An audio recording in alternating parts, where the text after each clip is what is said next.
up, Badlands? Explain those Badlands. That's a hell of a name.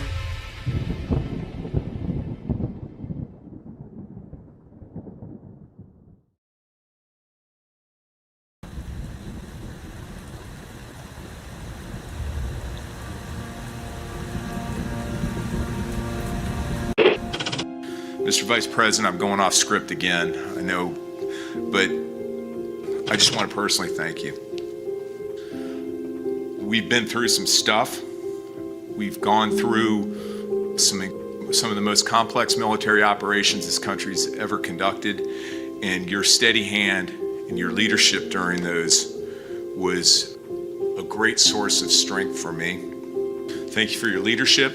Thank you for your character. Thank you for your selfless service. Thank you for commitment. Thank you for being a mentor to me, Mr. Vice President. It's called the swamp. And you know what happened? And you know what I did? A big favor. I caught the swamp. I caught them all. Let's see what happens. Nobody else could have done that but me. I caught all of this corruption that was going on, and nobody else could have done it. Did I get that one right?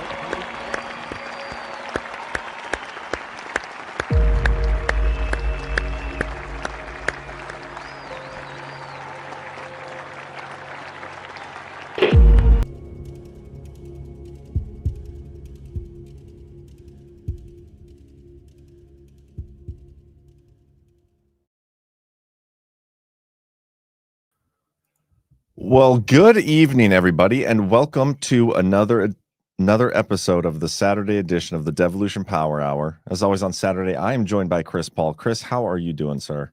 I am absolutely wonderful. Yeah, you seem thrilled to be here. I am. Awesome. Me too. I'm thrilled to be here too. I'm excited because we have documents to go over. Yeah, we haven't had that in so long. Yeah, and so this will be a fun one. We're going to talk mostly about the national security strategy tonight. I know I covered that on my show the other day, but I think having you here and you've read through it, I've been told. I did read it all the way from the beginning to the end. Yeah, it's exciting. I think we can talk about some of the other reactions that are, happening with it too. But before we get into any of that, I don't know if anybody follows college football, but like NDSU is like a powerhouse, dominant. And they lost today. I'm like, are they in Division 1A? FCS. Like so below. Not the highest level, but the second highest level. As a North Dakota team probably should be. Yeah. But yeah, they lost. I don't know. They're undefeated, number one, reigning champs. Is that it? They're done now. Yeah, it's playoffs. It's stupid.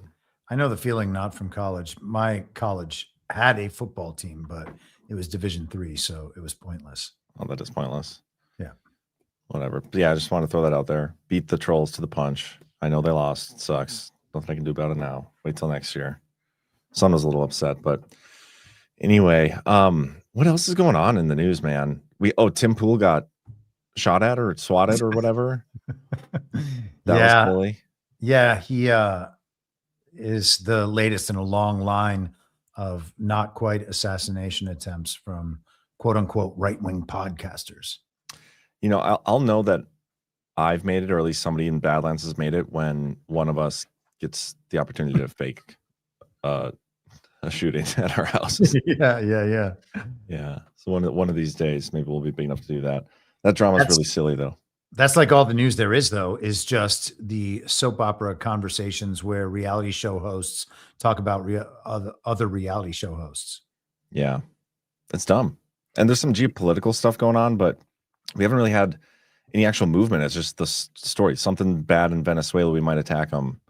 Otherwise, it's like stagnant. So we'll see. Some of the national security strategy, I think we can tie to some of the stuff that's going on the geopolitical world. But yeah, it should be fun. And it's kind of a long, like it took me an hour and a half by myself to go through it. And that's just my highlights. I didn't even read the whole thing. So I'm pretty sure we're going to spend a bulk of the time on that tonight. Yeah. But yeah, before we get into it, let's get a quick word from the sponsors of tonight's show. First up, we got Unisyn. You deserve more than sluggish mornings and blood sugar spikes. Discover the simple daily system that helped so many regain health without dieting or exercise routines. 2 easy-to-take daily drinks. A brain-boosting, appetite-suppressing morning blend that ushers in energy and clarity. a hearty, fiber-packed pre-meal drink that stabilizes blood sugar, aids digestion, and fights cravings. It's a gentle, science-backed path to improved metabolism, renewed vitality, and lasting weight control. Feeling better starts with this simple 2-step daily protocol.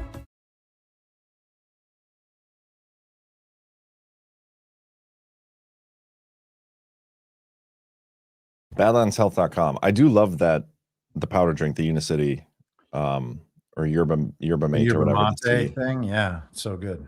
Is it yerba mate? It is, yeah. Is that how you say it? Yeah. It gives a really nice sort of caffeinated alertness without the jitteriness. Yeah, I dig it. It's my go-to these days. When I have it in stock, I go through those packets pretty quick because I take like 2 or 3 a day sometimes, depending on the day. Wow. Weeks with the kids, man, get a little rough. Like my kids this morning, pretty much every day this week, you know, one of them gets up in the middle of the night to go pee. They have to wake me up to make sure I'm aware that they're up in the middle of the night to go pee. And then the other one gets up before, you know, they're supposed to get up at like 6:30. So they're up at, 5:30, 5:45, and they have to make sure I'm aware that they're awake too. So it's just. I heard you had a Nerf incident this morning. Yeah, that wasn't a real one. I was just making fun of Tim Pool. Yeah. Yeah, that's easy to do. Did you see the new controversy that happened with Milo Yiannopoulos and George Santos on Tim Pool? No. What happened now? Milo basically said that Charlie Kirk and Erica were going to get divorced and that Charlie Kirk is gay and that Benny Johnson is gay. And I saw the Benny Johnson thing first and I was like, okay, well, obviously, but yeah, I mean, he was basically making the case that their families were just elaborate beards for these cunning podcasters. Milo will just say stuff. And I mean, I think he's hilarious. So he's funny. He's gay, isn't he? Well, yes, he said he was gay and then he became ungay. He actually got gay married to a black guy to let everybody know that he was not racist. And then I guess he got unmarried and ungayed and became very religious. Although I think maybe he's gay again. I don't know. Oh my gosh. Well, I'm not racist. Gay conservatives on Tucker Carlson's show too. Strange that Tucker had Milo on. Yeah, and wasn't that right after he was on with Piers Morgan? And was like, fake it. Do you remember that? Yeah, I mean, I guess that's just a thing now, and it kind of makes sense. You know, you watch all these people who are clearly part of coordinated messaging campaigns. You can see them now moving into the next phase, where maybe this is disclosure about how many homosexuals there are in the Republican establishment. I don't know. I don't know either, man. But I will say I'm not racist, but I refuse to marry a black man to prove it. So you guys are just going to have to take my word for it. or they're welcome to call you racist. Yeah, and I don't care. But even that is totally worth it rather than getting gay married to a black man. Yeah, I think you're right. I think that's right. That's accurate. This is the clip I'm talking about, and I think it's so funny. I got to clip this for the soundboard. Would you say the word faggot on camera? No. Why? Because you don't want to get arrested, do you? Doesn't want to be arrested. Because it's so harmful to people? No. Is that like gay bashing? What's wrong with that? No, would you use that word? Faggot? Yeah. I just did. Yeah, but would you faggot, use faggot? Okay, but why? And I'm using it because you're not allowed to, because you're... I'm allowed to. Go ahead. I don't want to. Say, I love gay people. Faggot. I'm allowed to. I just choose not to. Would you say... Is that a real clip or is that AI? I don't know. At this I've been point, fooled. Yeah. Yeah. Crazy. We do have another sponsor tonight, and that other sponsor is us at Badlands Media. If you want to get some merch from us, you can go to Badlands Shop. It's not just, it's not just the shirts and the sweatshirts. We have all sorts of stuff. Great for the holiday season. BadlandsMedia.tv, click shop at the top, or just BadlandsMedia.tv/shop. But if you're looking for shirts and sweatshirts in particular, we got a new item up on the site. It's our co-founder shirts. We finally got them out for those interested. Co-founder on the front, little Badlands Media logo on the back. We also have it in sweatshirt form. You can go to badlandsmedia.tv/co-founder or /co-founder hoodies, I think, and get those. So check them out. I am freakishly obsessed with those hoodies. They're great, man. Co-founders love them. You legally become a co-founder just by purchasing one. I'm told. So Speaking of getting fooled, that immediately reminded me of the old George W. Bush clip, and I just sent it through it on chat. George W. Bush clip. You don't remember this? I think you'll remember it. One of the greatest presidential quotes of all time. Oh, this is great. This almost beats, maybe does beat the now watch me hit this ball or whatever. Yes. There's an old saying in Tennessee, I know it's in Texas, probably in Tennessee, that says, "Fool me once, shame on you. If fool me, we can't get fooled again." Yeah. Just a famous saying that he has no idea what it is. That's so good. All right, man. Let's talk national security strategy. I think this will be a fun one. And right off the bat, at the end of this, depending how far we get through it, I do want to talk about some of General Flynn's comments on this because I disagree with Flynn's take on the whole thing. I mean, not the whole thing. Just what he said on Bannon. Part of what he said on Bannon. The national security strategy, like there's no legal there's no legal enforcement to this thing. It's not a legal document. It's a strategy document, and it's meant to outline like basically what our stance is going to be to the rest of the world. It's like our foreign policy guideline roadmap, and it's outward looking, right? In the past, a lot of these documents are very specific and detailed. Like, we're going to go defeat jihads. We're going to go and make sure the CCP doesn't get too close to Japan. We're going to go like very detailed in every aspect of the world. This is a different one. This is a completely different tone from his last one. Completely different tone from pretty much anyone I've seen. Completely different tone from the one that Flynn himself put out from the Gold Institute. And I've highlighted quite a bit. I know you have your own highlights, so we can kind of compare notes, but I have to open mine in Adobe. Yeah, one of the things that I thought was really remarkable about this is that, and maybe this describes some of the difference that we're seeing and much of the complaint that has arisen over the last, 36 hours or whatever, from both sides of the establishment. They are still under, I guess some of them could actually believe this, and certainly some of them are just still supporting the same narrative about how our geopolitics operates and operated. None of that is forward looking. I have talked about good twin, evil twin for many years. Burning Bright talks about the sovereign alliance. We all kind of have our own ways of looking at these things, but this document is very much in line with those ideas and not at all in line with the geopolitical world as it's presented to us on the television, from the establishment, from even places like Fox News that we're told are supposedly on the right. And I thought that was like the most surprising thing about it. And people getting mad, like Laura Loomer's comments that we discussed, I think last night on Only Lands. That stuff is just from a different world. Those criticisms don't even make sense. Yeah, and that's a different world we're trying to escape from. Like we were trying to break away from the, same old, controlled opposition dynamic, political talking heads, the think tank type of mindset into something more like this. I think. I mean, I think this was one of the better documents I've read from Trump in a while. Even though there's no like teeth to it, just the roadmap that he's laying out and some of the things we're seeing map onto it in reality, and the things he said he's going to do. Even if we're not seeing everything in this instant, it's tough not to want the instant turnaround, but it's unrealistic sometimes. This document, I think, was really well put together, and there's a lot of things that are in this document as well that I think you can almost translate to like your personal life as well, which I think we can go through when we get to some of those points. I may have highlighted those in a different color. I don't remember though for sure. But yeah, let's do this. So I'm just going to read the end of Trump's letter. What follows is a national security strategy to describe and build upon the extraordinary strides we have made. This document is a roadmap to ensure that America remains the greatest and most successful nation in human history and the home of freedom on earth. In the years ahead, we will continue to develop every dimension of our national strength. We will make America safer, richer, freer, greater, and more powerful than ever before. And we got the signature. And so right off the bat, like the table of contents is so funny. It's like, what do we want?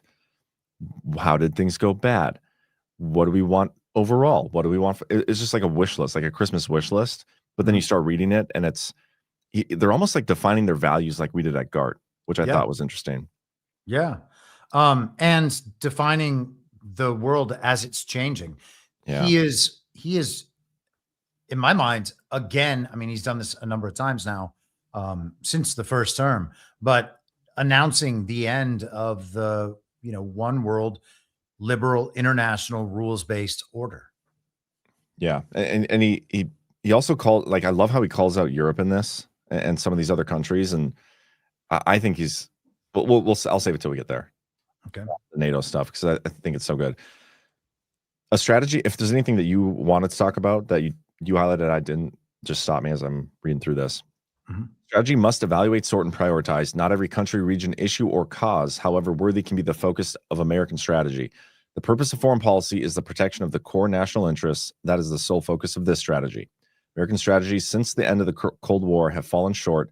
They have been laundry lists of wishes and desired end states, have not clearly defined what we want, but instead stated vague platitudes, and have often misjudged what we should want. After the end of the Cold War, American foreign policy elites convinced themselves that permanent American domination of the entire world was in the best interests of our country. Yet the affairs of other countries are our concern only if their activities directly threaten our interests. And so right off the bat, he's kind of calling out the former way of doing things. Mm-hmm. And some of these other people that are upset that he's not doing this, they detail why on the first page of actual content. So yeah, I highlighted that Cold War paragraph as well. I mean, that's it right there. Is America going to dominate the entire world on behalf of the global regime or not? And Trump is saying the answer is no.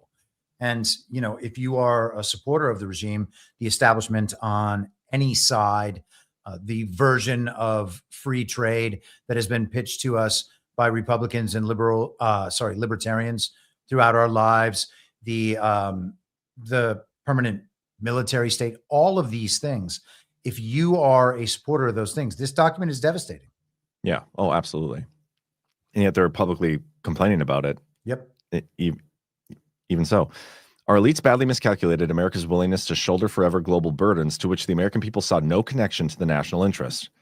I mean, that line right there just makes me think of the Ukraine war, all these other foreign conflicts, the Afghanistan war, the Israel conflict. I have no connection to that. I have no personal connection. I don't care how many people put their, Ukraine flag in the bio on Facebook. None of those people have an actual connection to that either. Yeah. Yet here we're sending money and weapons and all this stuff. It's so stupid. Yeah, many of them aren't even in the United States or American. So why should we care? And then there's the issue of all these bases and military installations that we have all around the world. And I know that there's some legitimate, pragmatic, and logistical point that if we are to need to stage military operations at different places around the world, it's better to have troops and weapons and whatever equipment material they need in these places. It's better to have it close to the place that we're going to have to go. But the idea is that we're not wanting to go to all these places forever. So those are, military interests around the world that need to be scaled back as well. And I think that this document indicates that same sort of thing. Yeah, what you said there too, you're absolutely right. It reminds me of the Afghan withdrawal story, because at the end of Trump's term, he very quickly was establishing plans and saying, like, we're going to get all of our troops out of there. And they didn't end up doing it until the Biden administration got in. But after the Afghanistan withdrawal, Chris Miller comes out with a story. He's like, yeah, we weren't actually going to totally withdraw from Afghanistan. We were going to leave a small force there just specifically for major counterterrorism stuff. Mm-hmm. And that's kind of what you're saying. Like, you will have some pragmatic reasons to leave forces in certain areas around the globe, but it doesn't mean we have to go to war with this abstract terrorism idea and do that war for decades, Mm-hmm.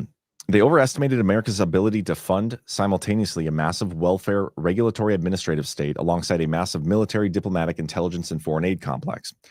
I don't know if and I said this on my show too, I don't think many people talk about the foreign aid complex. We talk a lot about the military industrial complex. At least I don't see people talking, and I personally don't talk a lot about the foreign aid complex. But that's been a much bigger issue than I think we realized. And I think it's something that Trump pretty explicitly says we're not doing anymore moving forward, which is great. I mean, the USAID thing is certainly a part of that, you know, in terms of facilitating the foreign aid and the rest of it. But I think that works hand in hand with the military industrial complex. Yeah. There are all of these, and, you know, there's been a lot of talk of color revolutions lately. But the way that the global regime takes over and then controls these countries, they operate on many different levels. And so, you know, the military is one of those, but then the foreign aid brings all these liberal programs up. They get to fund certain people while not funding others, picking winners and losers in other countries. You know, the Afghanistan, like the feminist dance classes in Afghanistan, that old, I mean, it's almost just a cliche right now. You know, you don't even know if that ever happened, but you can imagine that USAID was shifting money to places that they needed to launder money to. And maybe they need to set up this feminist dance class as an intelligence operation because they know that they're going to get certain members in there and then be able to monitor their conversations. You know, the whole thing gets so convoluted when you get down deep into it. But yeah, I mean, the foreign aid's obviously a huge part. Oh yeah. And plus it's not like here's a $5,000 grant that you need to do your feminism class. Cause that's all it would take for me to put on a feminism dance class. They're sending millions of dollars to do these types of things. It's so stupid. Clearly money laundering. Yep. And to, of course, influence fake elections in other countries and provide those narratives, and then get, you know, the United States in there with people watching the election process. Brian was just talking yesterday on Daily about how we just had people down in Honduras watching their election. What does that even mean? We're going to go monitor their elections? Yeah. Yeah. They actually had people from the illegitimate Biden administration, including, I think it was Samantha Powers, Anthony Blinken, and Linda Green Thompson, I think is her name, the UN ambassador for the fake Biden administration. They all went, I think, to Nigeria, or maybe it was Uganda, to monitor their elections. Like, they need to go over to Africa. Oh, you know what? By the way, this week, I just found out, I think that this is crazy. Everybody's been talking about Somalia so much. A friend of mine sent me an article talking about how almost half of Somalia's government are American dual citizens. American Somalian dual citizens. It's crazy. Like, so they're Somalians who also have citizenship with America, or they're Americans who also have citizenship with? I don't know which way it goes in all the cases. Certainly some of them seemed like they were Somalians with American dual citizenship. But, you know, that is, I looked up, and I didn't spend much time on this, just, you know, to put this out there for anyone who's a Somalia expert. If I flub something, please forgive me. But let me just pull this up on Chat GPT real quick. You know, when I hear about these countries, especially when Trump the other day in one of his Truth Social posts said that Somalia is not a real country. And when he says that, didn't he say that about Ukraine? Yes. And Ukraine is not a real country either. Yeah. And so I always take a look at these things. And so I asked Chat GPT, how did Somalia become a country and when? And so there was a pre-colonial period, Africa divided in the Somali territory. I don't know if you have this. Yeah, there you go. British Somaliland, 1884, Italian Somaliland, 1889 through 1936. Other Somali regions like Djibouti, Ogaden. I don't know how you say it. Djibouti. Yeah. Well, yeah.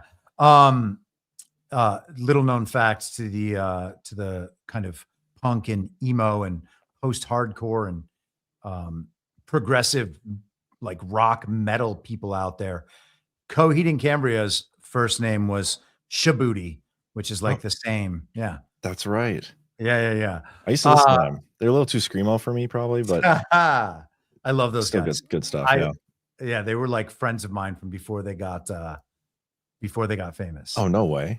Yeah. And they're just awesome guys. Why Djibouti? Was it because of Somalia? I don't think so. Okay. No, I think that I think that like that was one of those names that some people thought was okay and some people thought really sucked. And then they changed it to a name that some people thought was okay and some people thought really sucked. But just a fabulous band. Oh, that's great. So anyway, they gained their independence, quote unquote, and then they basically were okay. So the case that the 1960 Somalia Union is illegal and unratified. Basically, they took two parts of this country and squashed them together. And one of the parts didn't want to be squashed together and become a country at all. So they just forced them to. And yeah, so the Somalian. So that'd be like us. The South voted overwhelmingly yes. The North voted overwhelmingly no. So this was interpreted as a forced annexation, domination by a more populous South, and proof that the merger was neither consensual nor legal. So much of the global order that we actually are told this is what the maps look like, this is how the world works. It's just not true. So that'd be like us and Canada separately voting to become one country, and us having more votes, yes, than they have more votes, no, even though both are majority, and we do it anyway. Yeah, it would be like the United States voting that Canada is now part of the United States without Canada doing it. And in fact, Canada being like, no, we don't want to do it. And what would you expect if that sort of thing was to happen? Well, 50 years of civil war, which is exactly what they have. Wow. And, quote unquote civil war, because it's not one country. It's just two people at war with one another. And to be fair, it's really just the global regime waging war against the people who don't want to be part of that country so that they will be, because that's what civil war is. It's always just the global power against the sovereign people in a nation. And then the global power will recruit however much power in that nation to help them. But they typically do it for like resources or something. They must be a resource heavy region or something. Yeah. Well, I mean, I think it's part of it's just that they want worldwide domination of everything. If people aren't in the system, that causes them problems, especially when it's superpower nations like Russia and China, the United States, Saudi Arabia, et cetera. And, you can go on down the list of countries that you could talk about being in the sovereign alliance. And those are all that scenario. Yeah, that's interesting. I mean, there's a lot of Somalians like in Minnesota, and we've been talking about that for a long time. St. Cloud, Minnesota, where some of my college roommates that I had, they're from small towns right outside St. Cloud, and they would always talk about how their schools were just overrun with Somalians. And this was, when was I in college? Like, how old am I again? Like 15 years ago or something? Like, that's a long time ago. And it's only, it seems now very recently, it's really becoming an issue. And when we talk about illegal immigration, I mean, how many of the Somalians are here illegally? But we don't talk about deporting them or all the deportations around the Hispanics. Anyway, let's keep going through here, because I think we're going to come up to Africa and talk about some of that stuff as we go on. They placed hugely misguided and destructive bets on globalism and so-called free trade that hollowed out the very middle class and industrial base on which American economic and military preeminence depend. They lashed American policy to a network of international institutions, some of which are driven by outright anti-Americanism, and many by a transnationalism that explicitly seeks to dissolve individual state sovereignty. In sum, not only did our elites pursue a fundamentally undesirable and impossible goal, but in doing so, they undermined the very means necessary to achieve that goal, the character of our nation upon which its power, wealth, and decency were built. And I thought this was good. I mean, he's almost talking about like, we need to get back to the more what started this country in the beginning, the more constitutional form of government. And the fact that they mentioned sovereignty multiple times throughout this thing, I love it, because I don't think you can have sovereignty as a nation if you don't have like your own sovereignty. If you don't pursue your own sovereignty, you certainly aren't going to get it for your country as well. And this is what I'm talking about. There's so many parallels in here that I think you can translate from a global level, like they're talking about, to a personal level that I think you'll see when we get there. But this is one of those times. It's like, these people are trying to dissolve our individual state sovereignty, they're trying to take away all of our sovereignty on a personal level, and we're fighting against that. Yeah, I would say that, what you just said, I think that's absolutely right. You can also do that in reverse. It's very difficult to guarantee the sovereignty of the individual if the state itself is not sovereign. Yeah. Because, the global order, I've talked about this on my show a million times. I'm sure you and I have discussed it at some point over the last couple of years. But if you have borderless countries, and you have a system of global migration, which they do have, it's just a worldwide slave trade where they impoverish nations. The people who won't go along with them just get devastated. And then NGOs come in and offer them the opportunity to go to another country and have a job and have housing and have healthcare, and they can raise their country there. Their kids will be citizens of that country. And that system just goes on and on and on. If there are no borders and you are a higher controlling level, like this centralized global authority, well, what difference does it make that we're Americans and they're Somalians or they're Mexicans or they're Guatemalans? They don't give a shit, right? It's one person to work. We are actually more of a problem because we want a certain lifestyle and we want to be able to do the things that we want to be able to do. We don't think of ourselves as their slaves and their subjects, and we are not thankful to them for setting the world up in the way they have. Whereas somebody who's pulled out of poverty and given an opportunity to have a relatively, I mean, I'm not saying these people don't end up in like some sort of pretty intense labor, 12 hours a day for the rest of their lives to get here. But I saw something the other day where like somebody who's here making $30,000 ends up getting in like $50,000 worth of welfare from our government. Yeah. On the American taxpayer. Yeah, it's crazy. That's insane. Yeah. Absolutely insane. I was just going to make that point. It's like all the stories you hear are how these illegal immigrants are just getting free money from us. Yep. And that's not feasible. No. It's not feasible in a country. It's not feasible in a business. Again, another personal level. You can't just give people money if you're not getting any things in return. Eventually you have to get those people, compensated fairly. It's also it's not moral. It takes away human agency, and it removes human agency across a society if it persists. Absolutely. Let's keep going here. The questions before us, did I skip something? No, I didn't. The questions before us now are: what should the United States want? What are our available means to get it? And how can we connect ends and means into a viable national security strategy? First and foremost, what do we want overall? We want the continued survival and safety of the United States as an independent sovereign republic whose government secures the God-given natural rights of its citizens and prioritizes their well-being and interests. This line, and there's another spot in here, I think, where if they talk about it again. This is the purpose of the government. We talk about this a lot. What was the original purpose of our government, of the Constitution, and are we actually seeing that anymore? And is Trump and some of the things he's doing, where is he guiding the ship to get us back to what that was like? I would say we're not there yet, but I am very pleased to see that it's like one of the first things mentioned here. Yeah. I mean, it has to be all about that. And if it's not all about that, we have to reconsider our stance on this stuff. It can't just be that Republicans win elections. By the way, Jonathan Drake he was on Rug Pull Radio on Thursday night with G Money. Yeah. And it was a great interview. And I think that everybody out there should take an hour or so to listen to that. I think that, Jonathan is just like so thoroughly schooled in Lysander Spooner and the philosophy around that and the context. I think that they had a great discussion that is definitely worth everyone giving their time to. Yeah, I started watching it. I haven't finished it. I probably have like 50 minutes left, but it's great. And Jonathan Drake, his show is so good. And highly encourage you guys to watch that on Sundays.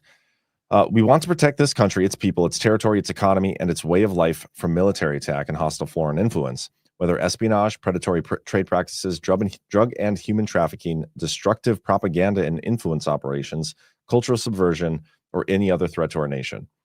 And that's a lot. And Mhm. you know, where Flynn, what he was talking about when he was on Bannon, and this might even be a good spot to play it. You know, I don't necessarily think many of these things, like the espionage, the human trafficking, the propaganda, the influence operations, the cultural subversion, a lot of that doesn't necessarily come from the outside. Like a lot of that comes from the inside as well. But it's because of the people that are trying to take over the world. You know, they were very well embedded here. I think that is what Flynn was talking about. But again, this is more of a overarching strategy document. Maybe I'll play that clip when we get towards the end. But Yeah, the influence operation. Go ahead. yeah. I mean, that it's absolutely certain that that element exists here. Yeah. I would just suggest it's the same element that exists everywhere in the world. So you can fight it there, but you also have to fight it here. You can fight it here, but you also have to fight it there. It's all the same thing. And sovereign people around the world are going to have to fight it if they want to be sovereign. 100%. We want a resilient national infrastructure that can withstand natural disasters, resist and thwart foreign threats, and prevent or mitigate any events that might harm the American people or disrupt the American economy. No adversary or danger should be able to hold America at risk. And if there's anything I didn't highlight that you wanted to mention, also don't forget to. I am tracking it the whole way. Okay. We want to maintain the United States' unrivaled soft power through which we exercise positive influence throughout the world that furthers our interests. And I do think it's funny, like he's talking about influence operations up here. Like we don't want, you know, anybody to influence us, foreign influence operations. But then he's like, but we're going to positively influence everybody else. So it is what it is. The soft power program is like really part of the control system. And it has been historically. I'm not saying that Trump intends to use it that way, although there's certainly people in his ear who want it to be used that way. Yeah. You know, the theme of this document to me is we're not going to like come into a shell and just totally wall up ourselves behind a giant ice wall and never interact with anybody again. We have to interact in some ways, but we're not going to try to do it in a way where we have the thumb on everything. Like these people are going to have to do some things for themselves. They talk a little bit about the regional responsibilities as well, but I think the psychological warfare, the propagandizing that we see, it's such an issue here. It's an issue everywhere. I think we're probably getting more away from doing that on a broad scale elsewhere. We're just going to be doing it to ourselves. That's probably what's really going to happen. In doing so, we will be unapologetic about our country's past and present while respectful of other countries, differing religions, cultures, and governing systems. Soft power that serves America's true national interests is effective only if we believe our country's inherent greatness and decency. Love it. I highlighted one thing right in there. That first bullet point. Oh, the Monroe Doctrine? Yeah, we want a hemisphere that remains free of hostile foreign incursion or ownership of key assets and that supports critical supply chains. And we want to ensure our continued access to key strategic locations. In other words, we will assert and enforce a Trump corollary to the Monroe Doctrine. And I guess there was a Roosevelt corollary to the Monroe Doctrine, and maybe we should just take a peek at that. Yeah, you'll have to share your screen. Yeah, like so here he's talking about the Western Hemisphere, you know, and I think that's going to be our region of responsibility. You know, Middle East is going to have probably Saudi Arabia. Asia is going to have probably China and Russia, I suppose. Yep. Yeah. The Roosevelt corollary was Theodore Roosevelt's unilateral add-on to the Monroe Doctrine. The core claim was the U.S. has the right to intervene in Latin American nations to prevent chronic wrongdoing or financial and political instability. The original Monroe Doctrine simply said European powers should not interfere in the Western Hemisphere. In exchange, the U.S. would not meddle in European affairs. What was the wrongdoing? Chronic wrongdoing. Yeah. Man, I wish I could. I want the Herold corollary where I could do that to people who chronically wrongdo me. Well, you can apply that to your kids when they nerf you at 6 a.m. It was 2 a.m, but yeah. Yeah. No, that's funny. So basically the idea is Roosevelt was claiming the right to take whatever action he needed in Latin America, and Trump is doing the same thing with the Western Hemisphere. Yeah. It's just like chronic wrongdoing. Is that a legal term? Like who gets to be the person that decides what that means? Seems like a potential slippery slope. 100 years ago, they had more like old timey American English. So maybe back then that was a legal term. That's true. That's true. I think I skipped down to this. Were there anything else in the what we want section that you? Let me peek here. No, I'm not back on anything till page 8, or as Laura Loomer knows it, page 12. Yeah, that's so dumb. I could not believe she said that with the pages thing. That was so stupid. Like, this is a totally normal way for documents to have their page numbers displayed. Yeah. Just like the PDF says it's 33 pages, but they numbered it wrong because it's only 29 pages. The first 4 pages are the letter, the table of contents. Yeah, and I don't know how that was obvious. The title page too. I did highlight these. They're more economic stuff. And there's a few things in here that really remind me of what General Quast said at the last guard in Deadwood, not last guard, 2 guards ago in Deadwood. And I think it was during a power hour where he was talking about, Trump is going to be wielding the economy like a weapon moving forward. And there's a lot of talk about that in this strategy as well. So I think General Quast was a little signaling some stuff. May have known something like this was potentially coming. The strategy: President Trump's foreign policy is pragmatic without being pragmatist, realistic without being realist, principled without being idealistic, and muscular without being hawkish, and restrained without being dovish. It is not grounded in traditional political ideology. It is motivated above all by what works for America, or in 2 words, America first. I love that. The Economist hated that. They called it a dog's breakfast. This? Yes. Yeah, like this is just gibberish and nonsense. Like, what does it mean to be pragmatic without being a pragmatist? Well, these are words that have meanings in the foreign policy discussion. And I think being muscular without being hawkish and being restrained without being dovish is totally rational. That is well stated. That is entirely sensible. So, they're complaining about anything they can complain about, and they just always want to make Trump look as though he has no idea what he's talking about. The people around him are all these neophytes who have no idea what's going on in the world. The Pete Hegseth thing, man, there was this op-ed by Tom Nichols in the Atlantic. Bannon played a clip from it in the cold open today, talking on MSNBC about how stupid all these people are. They have no idea what's going on in the real world. I mean, Tom Nichols is a moron. Yeah. And then that guy, Professor Scott Galloway, was on with Kara Swisher, and he was talking about, he thinks that there's going to be like a mass exodus of television characters in the Trump administration. He thinks that Hegseth, RFK Jr., and there was one more are going to be gone like in the next few weeks. This guy Scott Galloway. No way.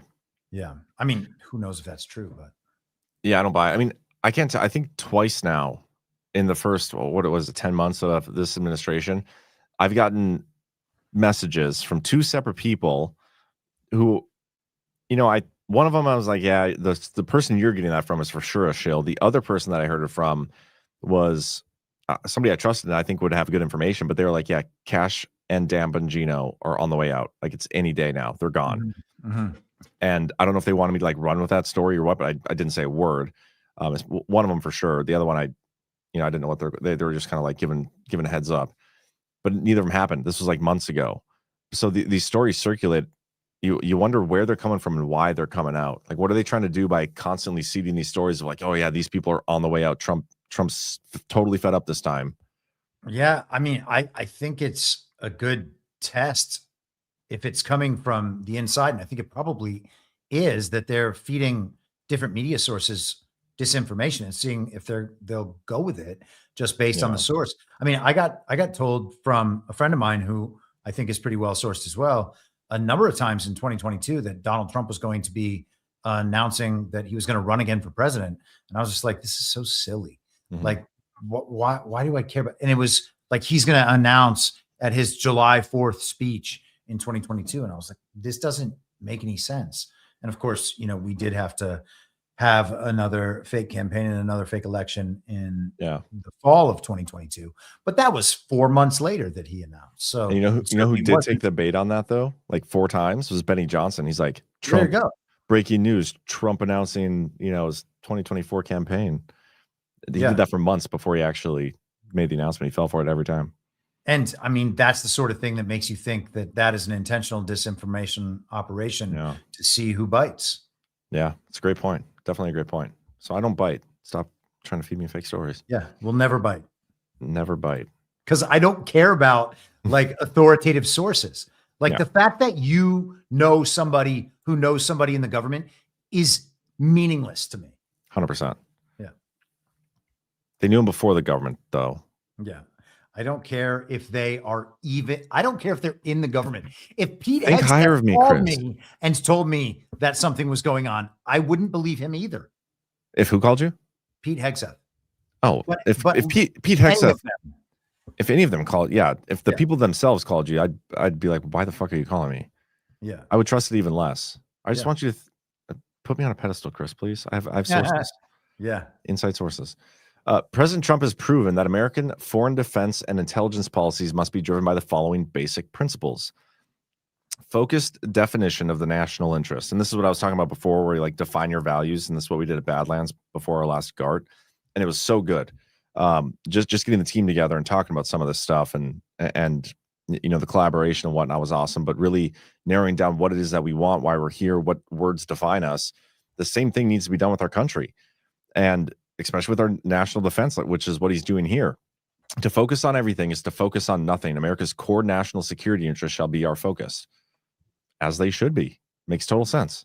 Mm-hmm. Peace through strength. Do you have anything? No, it's just like I like how they put that. This is not something that they came up with, but a focus on everything is a focus on nothing. And I thought immediately after hearing that, think about how we are fed information throughout the day, throughout the week, throughout the year. Just, you know, we get into this national security document, and then all of a sudden we have Candace Owens and Tim Pool fighting, and then somebody. Scissoring, yeah. I mean, you can just make up all the bullshit stories that we get fed throughout the day. And we're like, well, I got to figure out what's going on there. Got to figure out what's going on there. Because on Twitter, you got to have an opinion about everything, even though you just heard about it for the first time 3 hours ago. Somebody was telling me about, oh gosh, I can't even remember what character it was. Oh, maybe it was the new pipe bomber. It's like, you just found out this person existed yesterday and you have strong opinions about his background. Doesn't make any sense at all. But you know, we get trained to focus on all this stuff. News story pops up, totally different subject. Oh, I'm over here.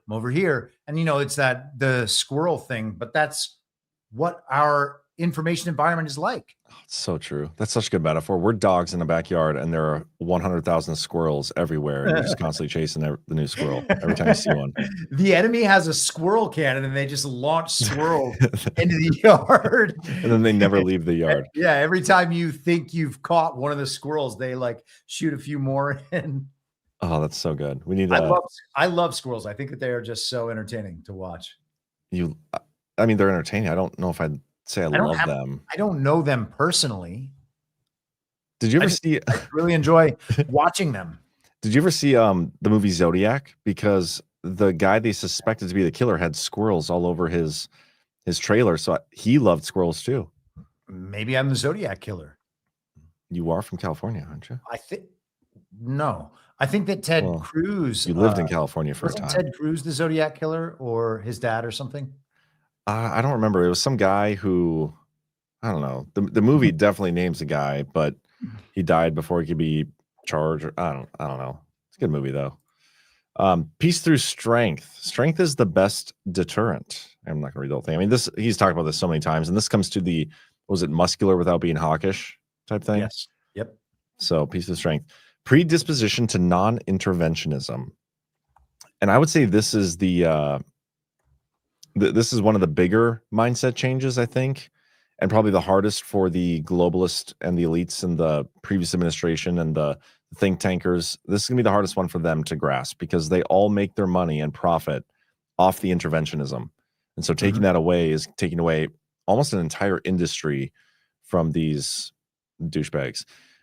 In the Declaration of Independence, America's founders laid down a clear preference for non-interventionism in the affairs of other nations and made clear the basis. Just as all human beings possess God-given equal natural rights, all nations are entitled by the laws of nature and nature's God to a separate and equal station with respect to one another.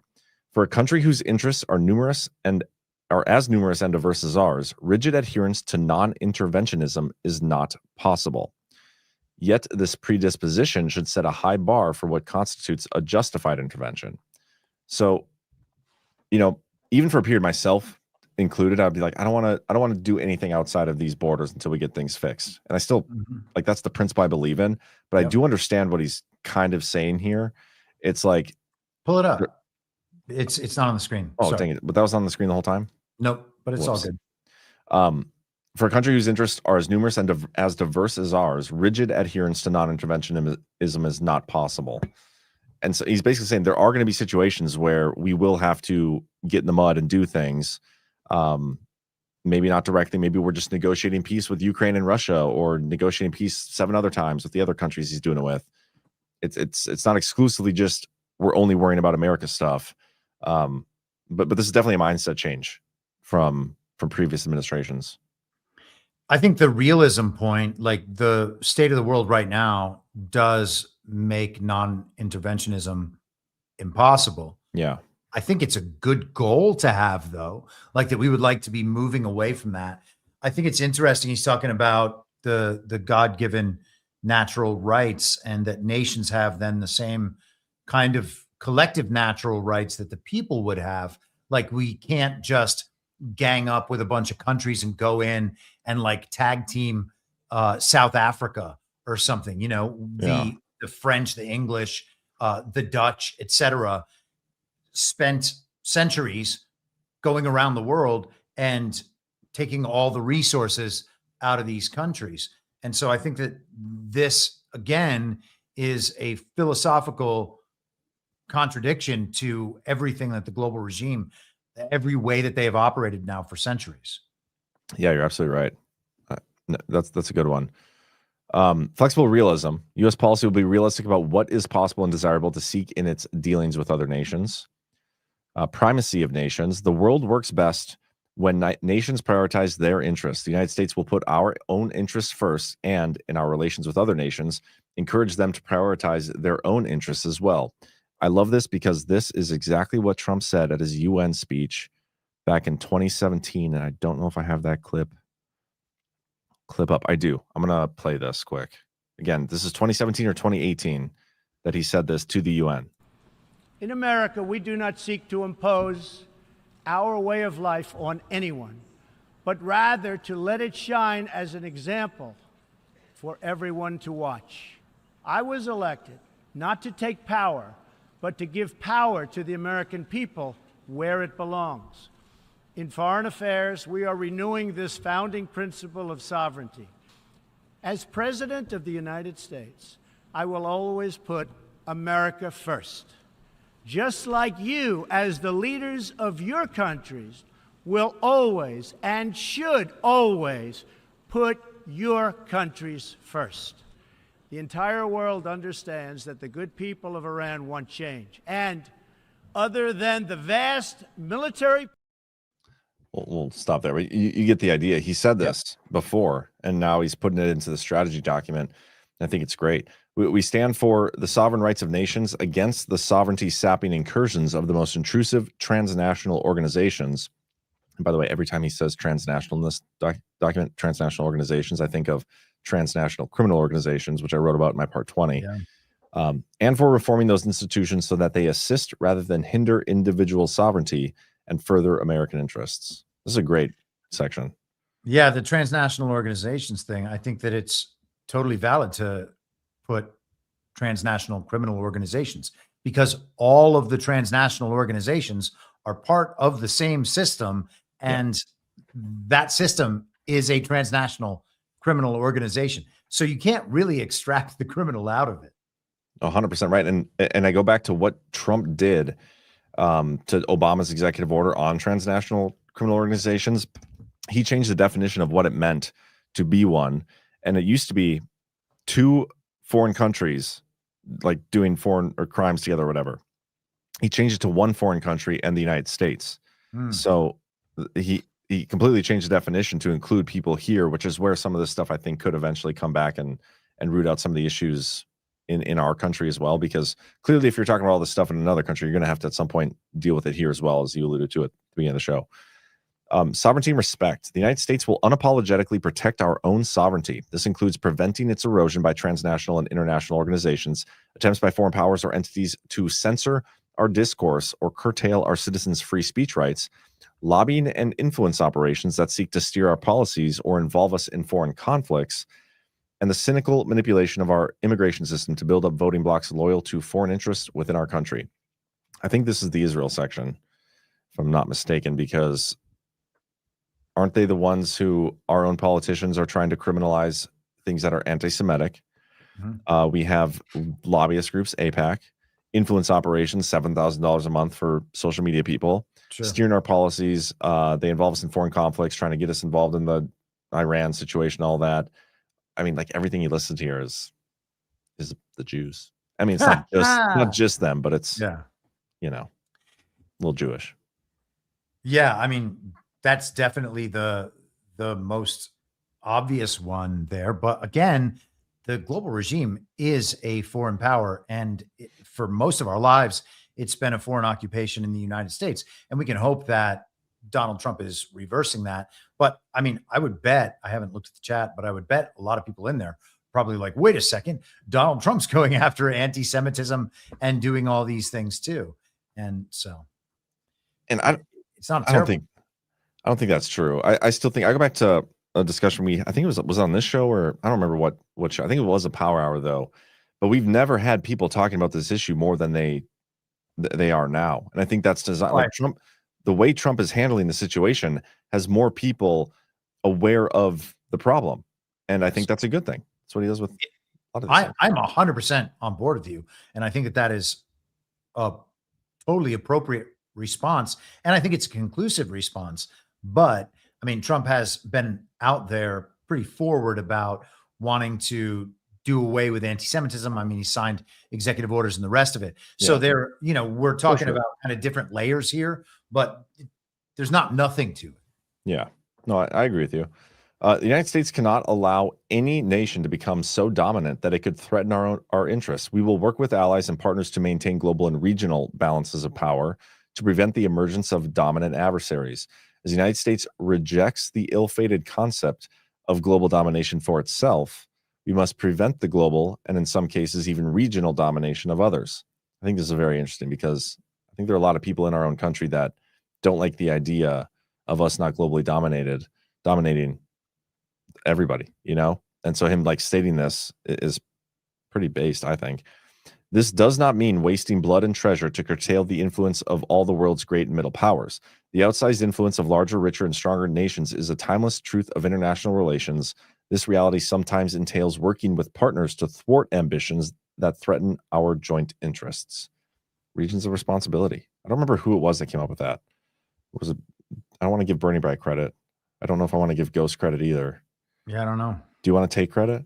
No, it definitely wasn't me. Okay. I don't want to give it to Brian. No. Maybe we'll say Ash came up with it. That always works. Yeah. Okay. Good job, Ash. Regions of responsibility. Pro-America. Is there anything you want to say on that section? No, go ahead. Okay. Pro-American worker. American policy will be pro-worker, not merely pro-growth.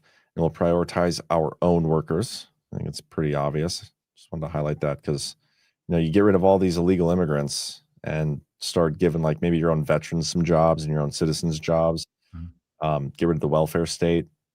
You know, I think good things could probably happen when you do that. Fairness. From military alliances to trade relations and beyond, the United States will insist on being treated fairly by other countries. We kind of see this already being imposed. Trump talks about that a lot. Competence and merit. You know, we're going to actually promote that instead of DEI shit.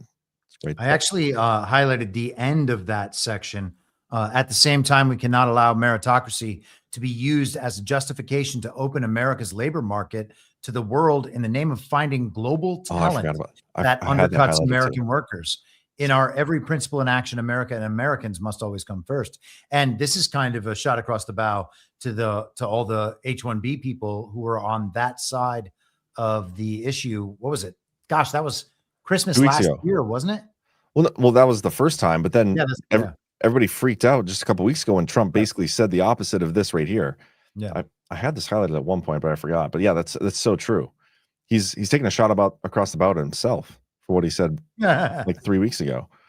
Yeah, That's the a great one. meritocracy thing makes a lot of sense in general, but to say that pure meritocracy requires us to bring in all of these immigrant workers, it's good that he's saying that's not how it's going to work. Yeah, And, hopefully that's what we see. I agree. I want to highlight this a different color so I remember to come back to it later. Priorities. The era of mass migration is over. Oh, this is brilliant too. Who a country admits into its borders, in what numbers and from where, will inevitably define the future of that nation. Any country that considers itself sovereign has the right and duty to define its future. And on my show, I was talking about how like this is one of those things that you are who you surround yourself with. Like if Badlands let all the douches and shills onto our network, we would be a douchebag shill network. So instead, we haven't done And that. if we don't do that, then they try to destroy our network. Yeah.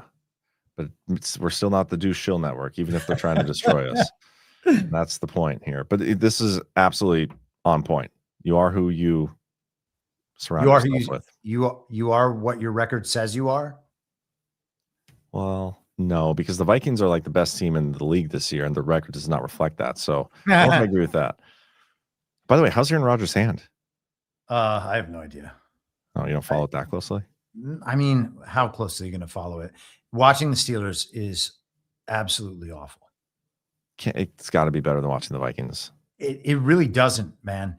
We have, and these conversations so often get steered into the NFL lately, but Mike Tomlin should have been fired after 2017 when he destroyed two generational talents at once and had, I think they were the number one seed in the conference and lost in like I think it was the wild card round. But you're talking about Le'Veon Bell and Antonio Brown.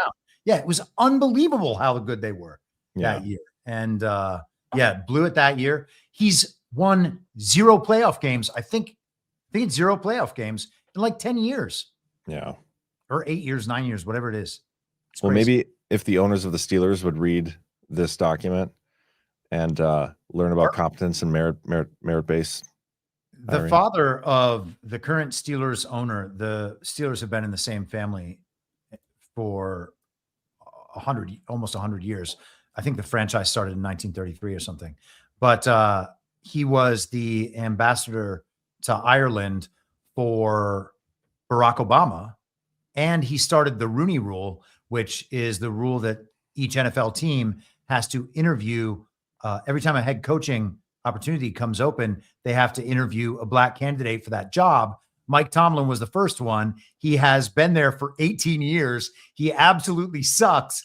And everybody says that he's great because he's never had a losing record, which is meaningless. And because they have to, because he's black, the Rooney candidate. Yeah. Wow. I did not know that history. Black history. Do they teach that on Black History Month? Is that where you learn that? I don't know. But at this point, I feel like the Steelers are, the Rooneys are the targets. I was going to say victims, but they're not really victims. We are of a humiliation ritual. Yeah, that's funny. Crazy. Sorry for the NFL talk. I think it's because we're in this fantasy league this year, fantasy football league. Yeah. We talk about it more. Right? Anyway, protection of core rights and liberties. This is the one that I think this is a good one. The purpose of the American government is to secure the God-given natural rights of American citizens. To this end, departments and agencies of the United States government have been granted fearsome powers. Those powers must never be abused, whether under the guise of de-radicalization, protecting our democracy, or any other pretext. When and where those powers are abused, abusers must be held accountable, particularly the rights of free speech, freedom of religion and of conscience, and the right to choose and steer our common government and core rights are that must never be infringed. And this just makes, brings me back to the conversation we've had so many times on the show. There are so many agencies and departments in our government with fearsome power that have definitely abused that power, that are nowhere near doing anything that secures our God-given natural rights. Like, they're totally useless, so stupid, waste of money, all these things. No purpose being in our government, but they are. And what are we going to do about it?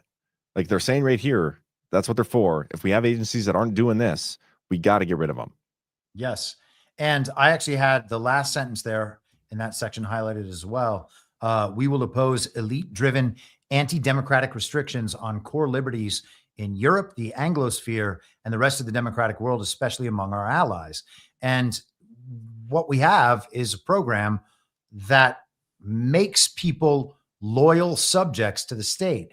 And, we can look around and we can talk about how people are waking up because now they think Republicans are okay. And they used to think that Republicans were real bad. Like, that's not waking up. People have not let go of statism whatsoever. The state is still the highest authority in many Americans' lives. And that is very sad. And the priorities are very misplaced. For sure. He also gets into this a little bit later when he talks about Europe. He doesn't really even talk about Europe. He just pulls down his pants and takes a big old dookie on Europe in this strategy. And it's beautiful. This doesn't sound so beautiful, but. Well, it's beautiful the way he does it. Okay. Hopefully he put like some saran wrap over it or something. We'll when we get there, we'll paint a picture with words for you guys. Burden sharing and burden shifting. The days of the United States propping up the entire world order like Atlas are over. I highlighted this because he has Atlas in there, and originally that's the guy holding up the world on his back, right? Mm-hmm. But now I'm thinking it's the FIFA World Cup trophy or the Peace Trophy thing with the hands. That's the new Atlas trophy. Is there anything in here that you highlighted? Otherwise, I don't have anything until page 14. Okay, what page is that? Okay, or page 15. Okay, realignment through peace, just peace deals. I mean, some of the stuff I was going in more detail on my show. We don't need. It's more common stuff. Economic security. This is a big one, and he talks about this all the time. Trade balancing, securing supply chains, reindustrializing the United States. That's all great huge stuff. Yeah, all great stuff. Merging technology. There's, I don't think this is the one. One of these has talk about digital finance. I think it's a little later. Yep. Reviving our defense industrial base. At first glance, I was like, that's kind of dumb. But then they talk more about innovation and drone stuff, which is interesting. Energy dominance. This is a good one. I looked something up after reading that paragraph today, and I was thinking about how when the very deadly pandemic started, we heard about the Defense Production Act. You and I have talked about that a number of times. And then I was thinking about the fact that we had all of these companies enlisted to build ventilators because we heard that ventilators were going to be how we saved people who were dying from the very deadly pandemic. And so I thought to myself, man, I feel like none of those ventilators were used, and we used to hear stories about them being used. So I started having a conversation with the machine about the ventilators, and it said in like one of the states, and again, this is just the large language model spitting out an answer. And I would, if I was going to like write something about this, I would take my time and figure out how exactly to say this and, what the actual numbers are. But it talked about like 100,000 ventilators being produced and like 3 of them being used and a bunch of them not being used because they weren't up to the right specifications. And now they've just been sitting in a warehouse for years that they've been redeployed. And I basically asked it like, what is the proof that these ventilators existed, that that's what was actually being built by these companies? And of course, there isn't that. Yeah, he used the Defense Production Act or whatever. That was a wartime power that allowed him to get those ventilators produced. I don't know if I'm going to read this whole thing, but we've been talking about the energy stuff for a long time, for a couple of years now. And General Quas at our guards, we talk about the future of energy and why Trump is doing what he's doing. Certainly interesting. Talking about rejecting the disastrous quote unquote climate change and quote unquote net zero ideologies that I just like when that stuff is reasserted because it is important. Those are ideologies. They are not Sure. actual problems. They're not fixing goals. They're not achievable goals. The entire thing is a boondoggle and a hoodwinking. For sure. Also, did you see Elon Musk recently say that he thinks in the future energy is just going to be currency? Thought that was I did see that. Yeah. thought that was pretty interesting. This is the part here. Preserving and growing our dominance entails leveraging our dynamic free market system and our leadership in digital finance and innovation to ensure that our markets continue to be the most dynamic, liquid, and secure and remain the envy of the world. So he doesn't specifically call out cryptocurrency or Bitcoin, but he does give it digital finance a little mention there, which I think is nice. And then here we get into the regions. Again, kind of a change from the last document. I have that pulled up. I'm not going to be able to share it easily because this is Adobe and that's on browser, but let me pull up what those said real quick, because he had the regions in that one too, but they were much more specific. And they had, man, what just give me a second. I'm going to switch screens and share this with you guys so you can see. I think it's worthwhile seeing how detailed and convoluted the last one was. Okay, table of contents. Protect the American people and homeland and the American way of life. Promote American prosperity. And look how specific he gets. WMDs, biothreats, jihadist terrorists, TCOs, economy, free trade, all that stuff. And then military, Indo-Pacific, Europe, Middle East, South and Central Asia, Western Hemisphere, Africa. And when he goes through those, he lists like specific problems with each one. And it gets just very detailed work, which it doesn't get in this new one. Is there anything you want me to look at while I have this up? This is the Flynn document? Is that what you said? No, this is Trump's last one. Trump won. Okay. Yep, Trump won. Flynn's document is this one, which we can read the executive summary maybe when we're done with Cool. the one we're doing, and share that brief clip of his. Let me get my thing pulled back up here. At the end of that segment right there, I had highlighted, we will expand by cultivating and strengthening new partners while bolstering our own nation's appeal as the hemisphere's economic and security partner of choice.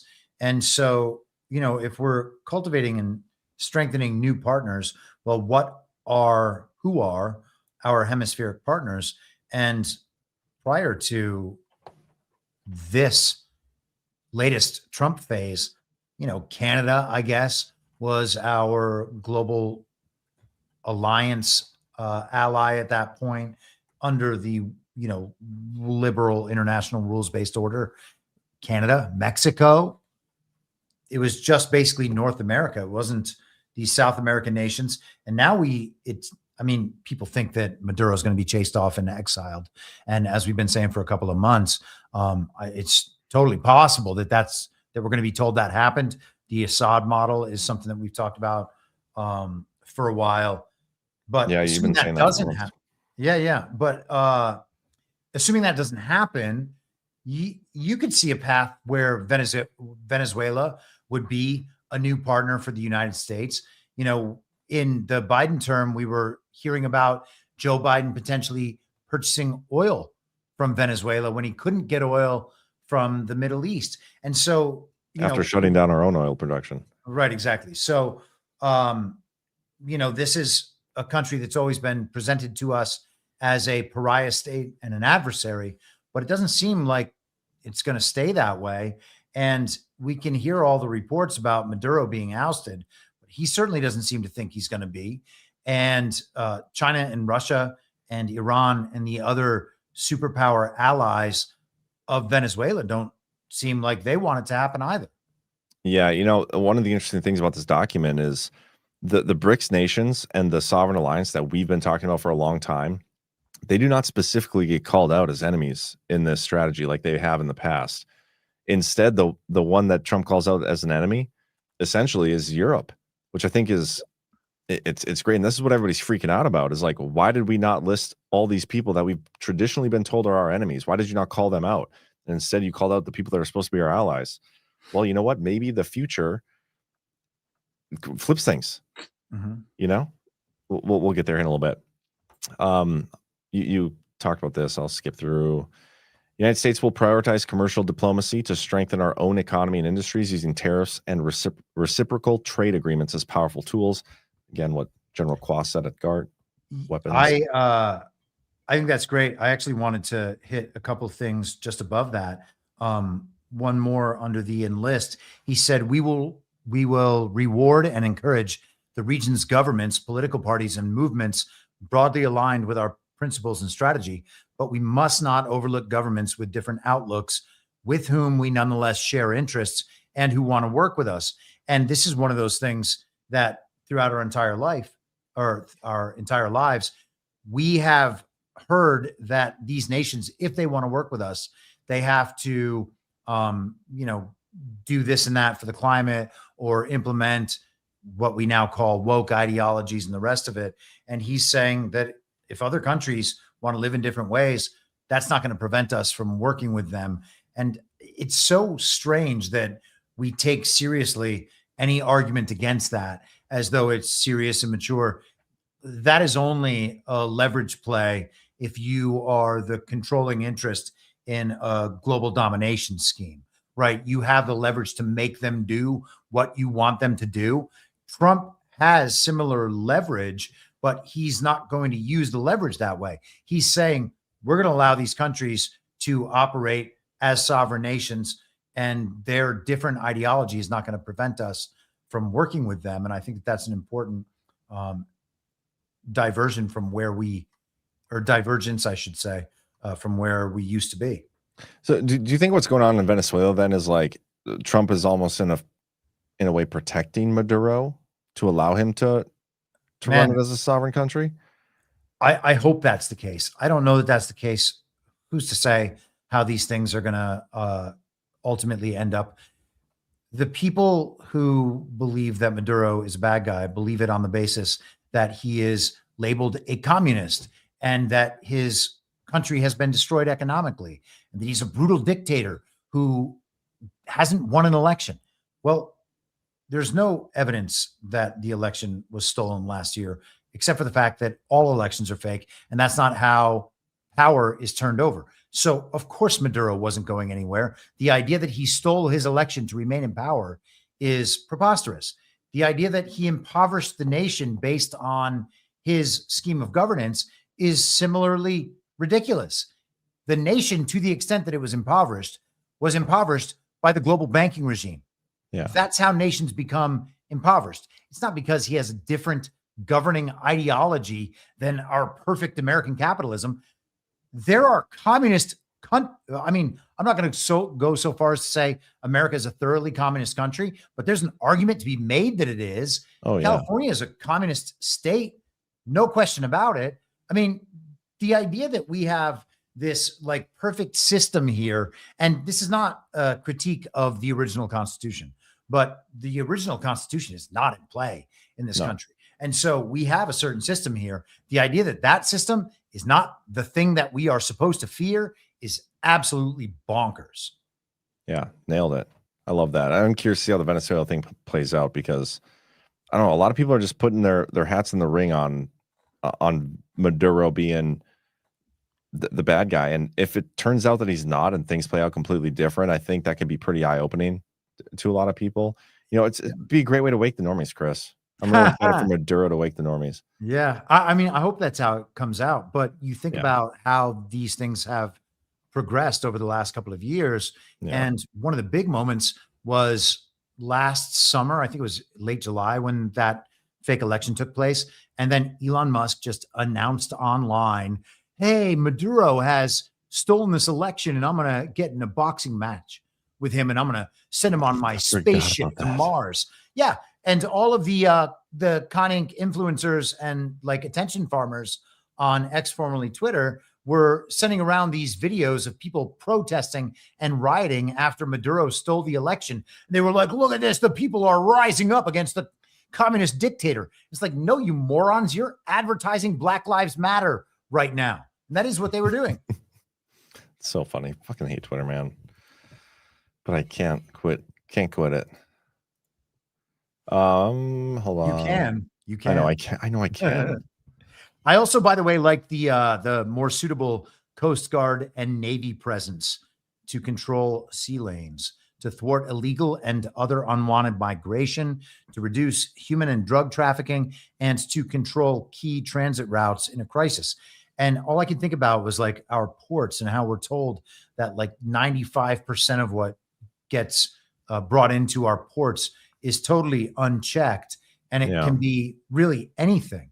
And we just think, oh, well, you know, there's just so much coming in. There's no way to check it all, blah, blah, blah. Well, maybe, or maybe we know who's bringing what in on some higher level, and these things actually can be defended against if we are willing to do.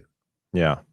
That's a great point. And when you think of the Western Hemisphere and, you know, more regional responsibility, I'm thinking back to like during that Israel-Iran conflict, we had all of our destroyers or a couple of our destroyers like right off the coast out there just in case anything happened.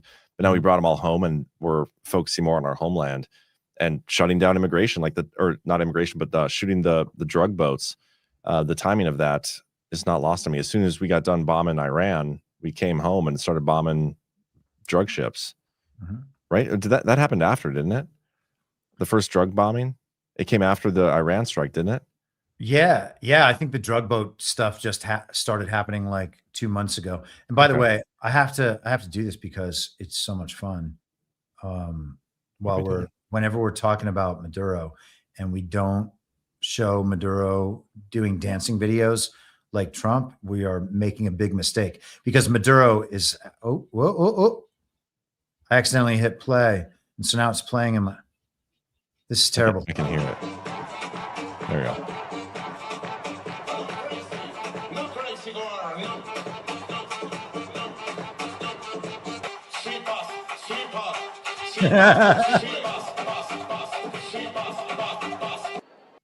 He gets down. The dude gets down. Know what we should do instead of like having military battles? We need to have dance-offs between world leaders, and that should be the future of conflict. Trump versus Maduro for who's in charge of election machines. We can even throw Patrick Byrne in there as, you know, second round or something. He can be the judge. There we go. Well, I wonder how would they do that? Would we vote on who wins the dance-off? I would definitely be up for that. Maybe we could have just a worldwide call-in voting thing like American Idol. And as long as we have the Three Musketeers ready on call to defend it, there's no way they'll steal that thing. Which, by the way, Ash was too nice to say anything, but I'm a little disappointed in Mr. Byrne. Like, I've been talking shit. I've been talking shit about the Emerald Robinson thread because it deserves it. I'm pretty sure it's still going. Like 3 weeks later, I don't even remember when she started it. Who gives a shit? Exactly, but deserving of criticism. Okay, but Patrick Byrne like confirmed to come on Why We Vote multiple times, including like the day of or the night before or whatever, and then minutes before the interview, they can't figure out the link, and then you just cancel altogether. But also proactively asked for the link as though he would still be able to come on if the link was sent through, and the link was sent through, and he still didn't show up. It's crazy. I just that's whatever. I'll try not to say what I'm actually thinking about it, but it's frustrating. The United States will prioritize commercial diplomacy. I already read that one. Expand as we deepen our partnerships with countries with whom America presently has strong relations. We must look to expand our network in the region. We want other nations to see us as their partner of first choice, and we will, through various means, discourage their collaboration with others. And when he goes into this in more detail, and it's more like, you know, some of these other countries they're going to do economic deals with, you know, like China or whatever. We'll give them a better deal for them to do business with us. Or maybe it's not just an economic deal. Maybe it's something different. But that's basically hanging the economic carrots in front of these countries to become their partner versus other partners. Some foreign influence will be hard to reverse. I thought this was interesting because you can equate this to our own country. Given the political alignments between certain Latin American governments and certain foreign actors, however, many governments are not ideologically aligned with foreign powers, but are instead attracted to doing business with them for other reasons, including low cost, fewer regulatory hurdles. The United States has achieved success in rolling back outside influence in the Western Hemisphere by demonstrating with specificity how many hidden costs in espionage, cybersecurity, debt traps, and other ways are embedded in allegedly low-cost foreign assistance. We should accelerate these efforts, including by utilizing U.S. leverage in finance and technology to induce countries to reject such assistance. People are getting used and abused. Just like we Yeah, I highlighted something right before that. The terms of our alliances and the terms upon which we provide any kind of aid must be contingent on winding down adversarial outside influence, from control of military installations, ports, and key infrastructure to the purchase of strategic assets broadly defined. I thought that was, and I just wanted to put that in with what you just read, because that I think that's, I mean, this is obviously the way to do things, and this is not how things were done before. Like, aid would just be put out so that a system could be implemented. Yeah. The winding down of outside influence is a big one. He's talking about this in the context of other countries, but this is one of those things where it's very prevalent here. Right. And the outside influence in all of these other countries is the same outside influence, which is the global regime. Yeah, it's the global evil twin. Yeah. For sure. Did you highlight any of these? If you did, let me know. Let me see where I am. Because I picked back up in Asia. The next place I was, I had one more in the Western Hemisphere, and it's on page 18, or as Laura Loomer thinks, it's 22. So 18 on the bottom of the page. But it says, the choice all countries should face is whether they want to live in an American-led world of sovereign countries and free economies, or in a parallel one in which they are influenced by countries on the other side of the world. And that is as concisely as you can put the decision between the global good twin and the global evil twin in the paradigm that we've been operating in for these last few years. There it is, right there, stated in clear and direct terms. Yeah, really good. Sovereign alliance, regional responsibilities. Nailed it. That's a good one. I picked back up on Asia, and I really just wanted to talk about, like, he basically says, I tried. Same highlight on that one as you, John. Very President Trump single-handedly reversed more than 3 decades of mistaken American assumptions about China, namely that by opening our markets to China, encouraging American business to invest in China and outsourcing our manufacturing to China, we would facilitate China's entry into the so-called rules-based international order. But that didn't happen. China got rich and powerful and used its wealth and power to its considerable advantage. American elites over 4 successive administrations of both political parties were either willing enablers of China's strategy or in denial. And I went further on my show. I was talking about, like, the Bidens. Not only were they enablers and in denial, but they were directly profiting off of their deals with China. Like, how many of these people were, committing fraud and self-enriching themselves because of these economic deals with China? You never know. A lot of them. But Hunter Biden's Bohai investment thing, I'm pretty sure he still has those investments. I'm going to skip through some of this. A lot of this is just like the very specific economic stuff. They're going to rebalance the relationship. It's going to be fair, focused on non-sensitive factors. It's kind of a broad term. I have something down at the bottom, 21. Yep, same thing as you. Okay. The United States must at the same time invest in research to preserve and advance our advantage in cutting-edge military and dual-use technology, with emphasis on the domains where U.S. advantages are strongest. These include undersea, space, and nuclear, as well as others that will decide the future of military power, such as AI, quantum computing, and autonomous systems, plus the energy necessary to fuel these domains. Yeah, I texted G Money when I read this. So I thought it was really interesting that they're talking about dual use technology. And, we heard about dual use back during the very deadly pandemic, because the research that they do in these biolabs on viruses, quote unquote, they are creating these viruses. They're using gain of function research to change these viruses. And we are told that they're doing this so that they can prepare defenses against these highly specific viruses if they were to ever emerge naturally in the world, say from like a bat cave or a wet market. And that always struck me as absolutely retarded. Yeah. But it's the cover for the fact that this is how they get away with building bioweapons. And I think a lot about the dual use idea, and we can use shipping as an example, not that they would call it dual use necessarily, but it kind of gives you the idea of how this thing operates. If you have a shipping company, you are shipping goods all across the world, right? Yeah. Totally legitimate service that the world actually needs. Also, when you're a shipping company, you can be trafficking weapons and drugs and people. And so you have the front-facing side of the business, and then you have the real profit center of the business, which is shipping all of the illegal shit that people will pay a hell of a lot of money for.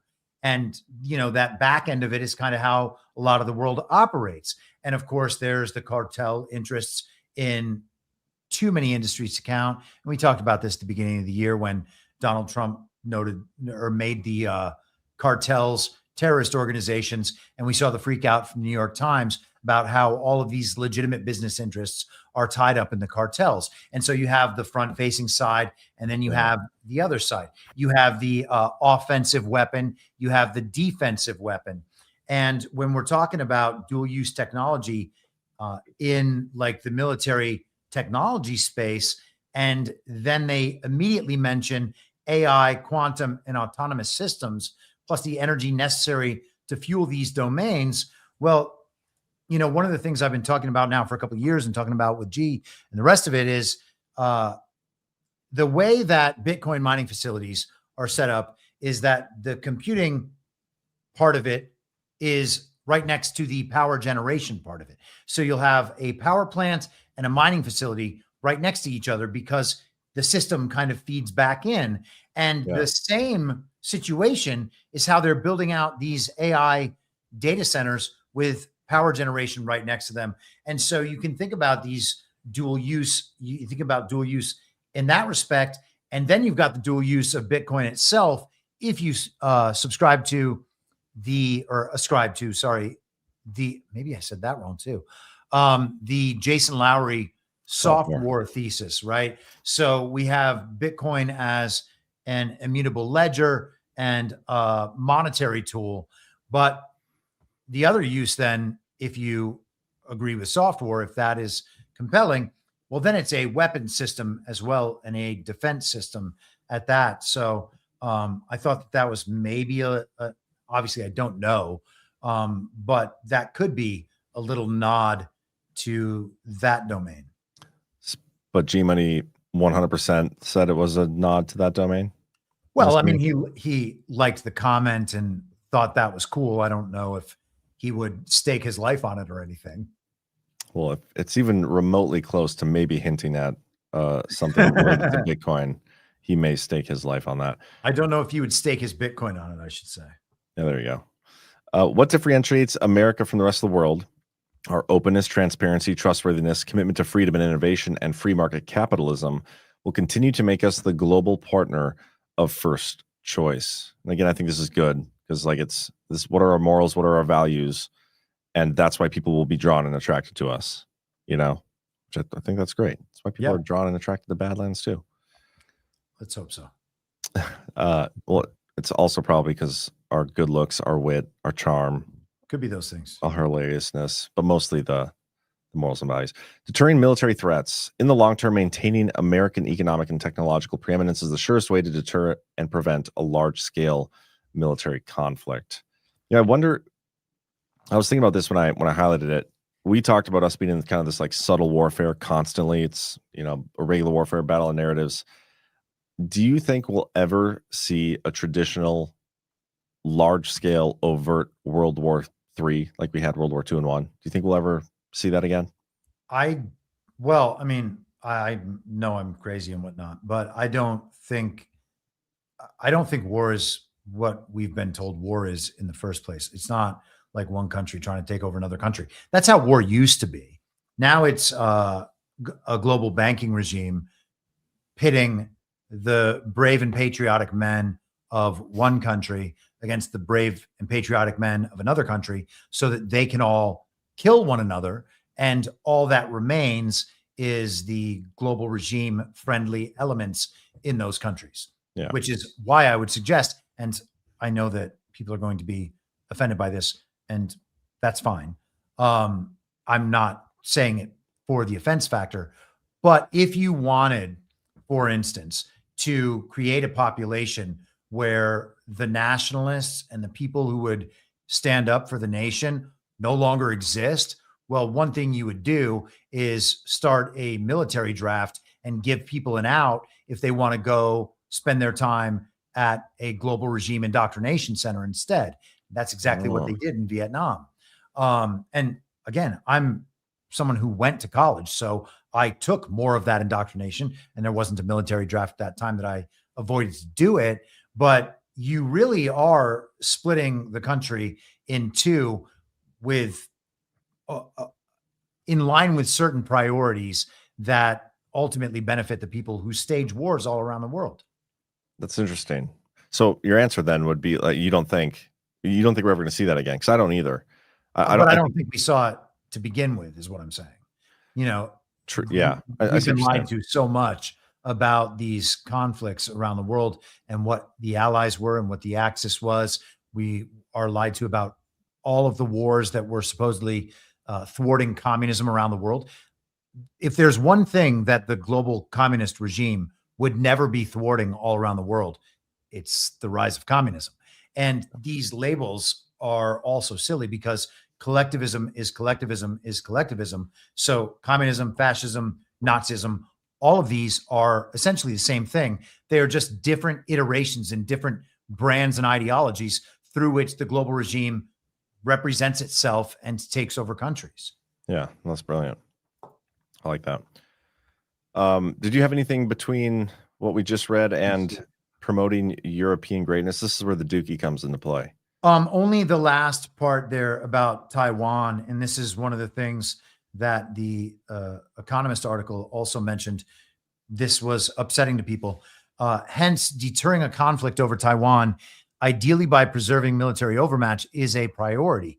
We will also maintain our long-standing declaratory policy on Taiwan, meaning that the United States does not support any unilateral change to the status quo in the Taiwan Strait. So they don't want China to just go take it over. That would be a unilateral change, but I guess a multilateral change, a bilateral change, an agreement, some kind of change, all of those things are okay. I mean, the one China policy, we've talked about this. We don't need to go deeply into it, but the idea that we're going to go to war so that China won't take over part of China is ridiculous. Yeah. And again, this is kind of what he's talking about, the non-interventionism. There are some things like, how is that America first? And I always think of O'Brien's, that clip, like if China ever invades Taiwan, we're just going to destroy all the chips manufacturing. So we just got to not let them invade until we're ready to manufacture those domestically first. So let's keep going here. Promoting European greatness. This is so good. American officials have become used to thinking about European problems in terms of insufficient military spending and economic stagnation. There is truth to this, but Europe's real problems are even deeper. Continental Europe has been losing share of global GDP down from 25% in 1990 to 14% today, partly owing to national and transnational regulations that undermine creativity and industriousness. But this economic decline is eclipsed by the real and more stark prospect of civilizational erasure. The larger issues facing Europe include activities of the European Union and other transnational bodies that undermine political liberty and sovereignty, migration policies that are transforming the continent and creating strife, censorship of free speech and suppression of political opposition, cratering birth rates, and loss of national identities and self-confidence.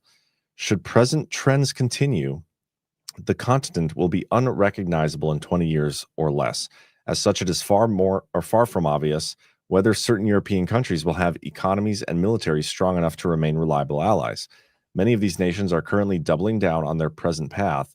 We want Europe to remain European, to regain its civilizational self-confidence, and to abandon its failed focus on regulatory suffocation. He's like,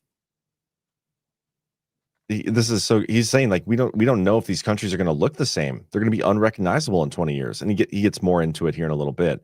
But the part I really liked was here, policies that are transnational bodies that undermine political liberty, sovereignty, migration policies, transforming the continent, creating strife, censorship of free speech, suppression of political opposition. Like that's everything that's been happening here in the United States. Yep.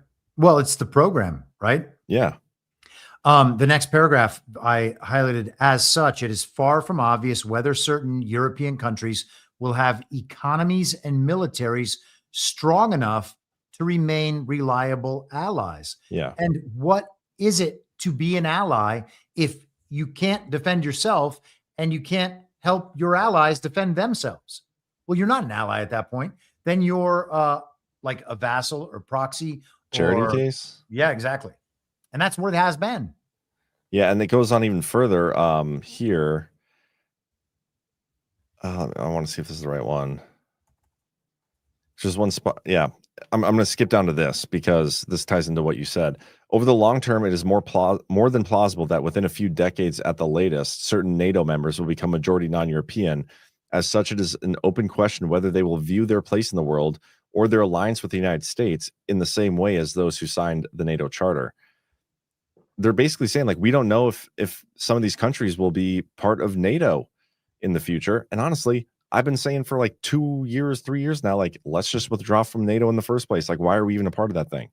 For sure. And I think that the collapse of NATO followed by the collapse of the European Union, or maybe it's going to happen the other way around. I think that that's kind of like baked into the cake at this point.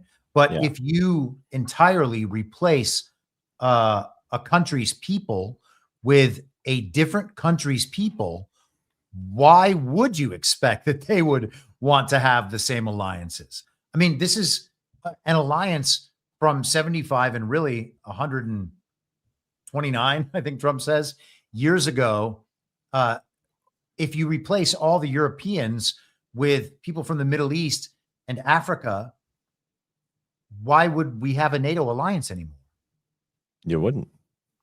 The United States is just perpetually obligated to defend all European nations in whatever way they choose forever. That's essentially what the regime wants. Yeah, it's so dumb though. And this is why Trump is leaving them out. Excuse me, of these Ukraine-Russia negotiations. He's like, your guys and your opinions don't matter. Like, we're going to dictate the end of this. Zelensky doesn't even matter. One of the pieces of the conflict, we're told. But this next part gets really good.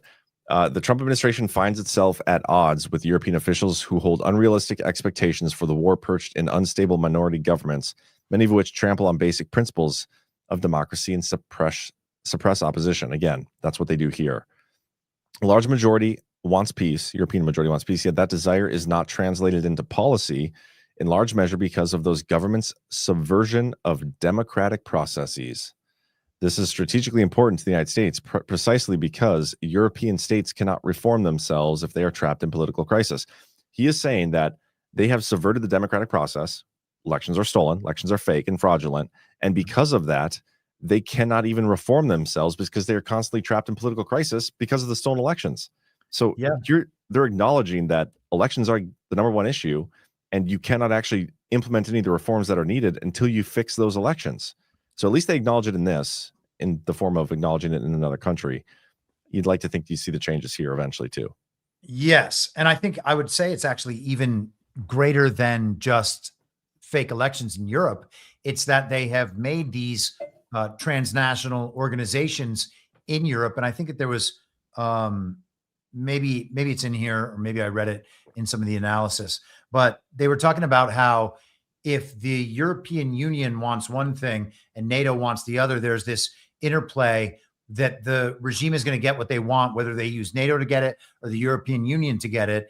And all of the European countries are then subject to whatever decision these transnational organizations make.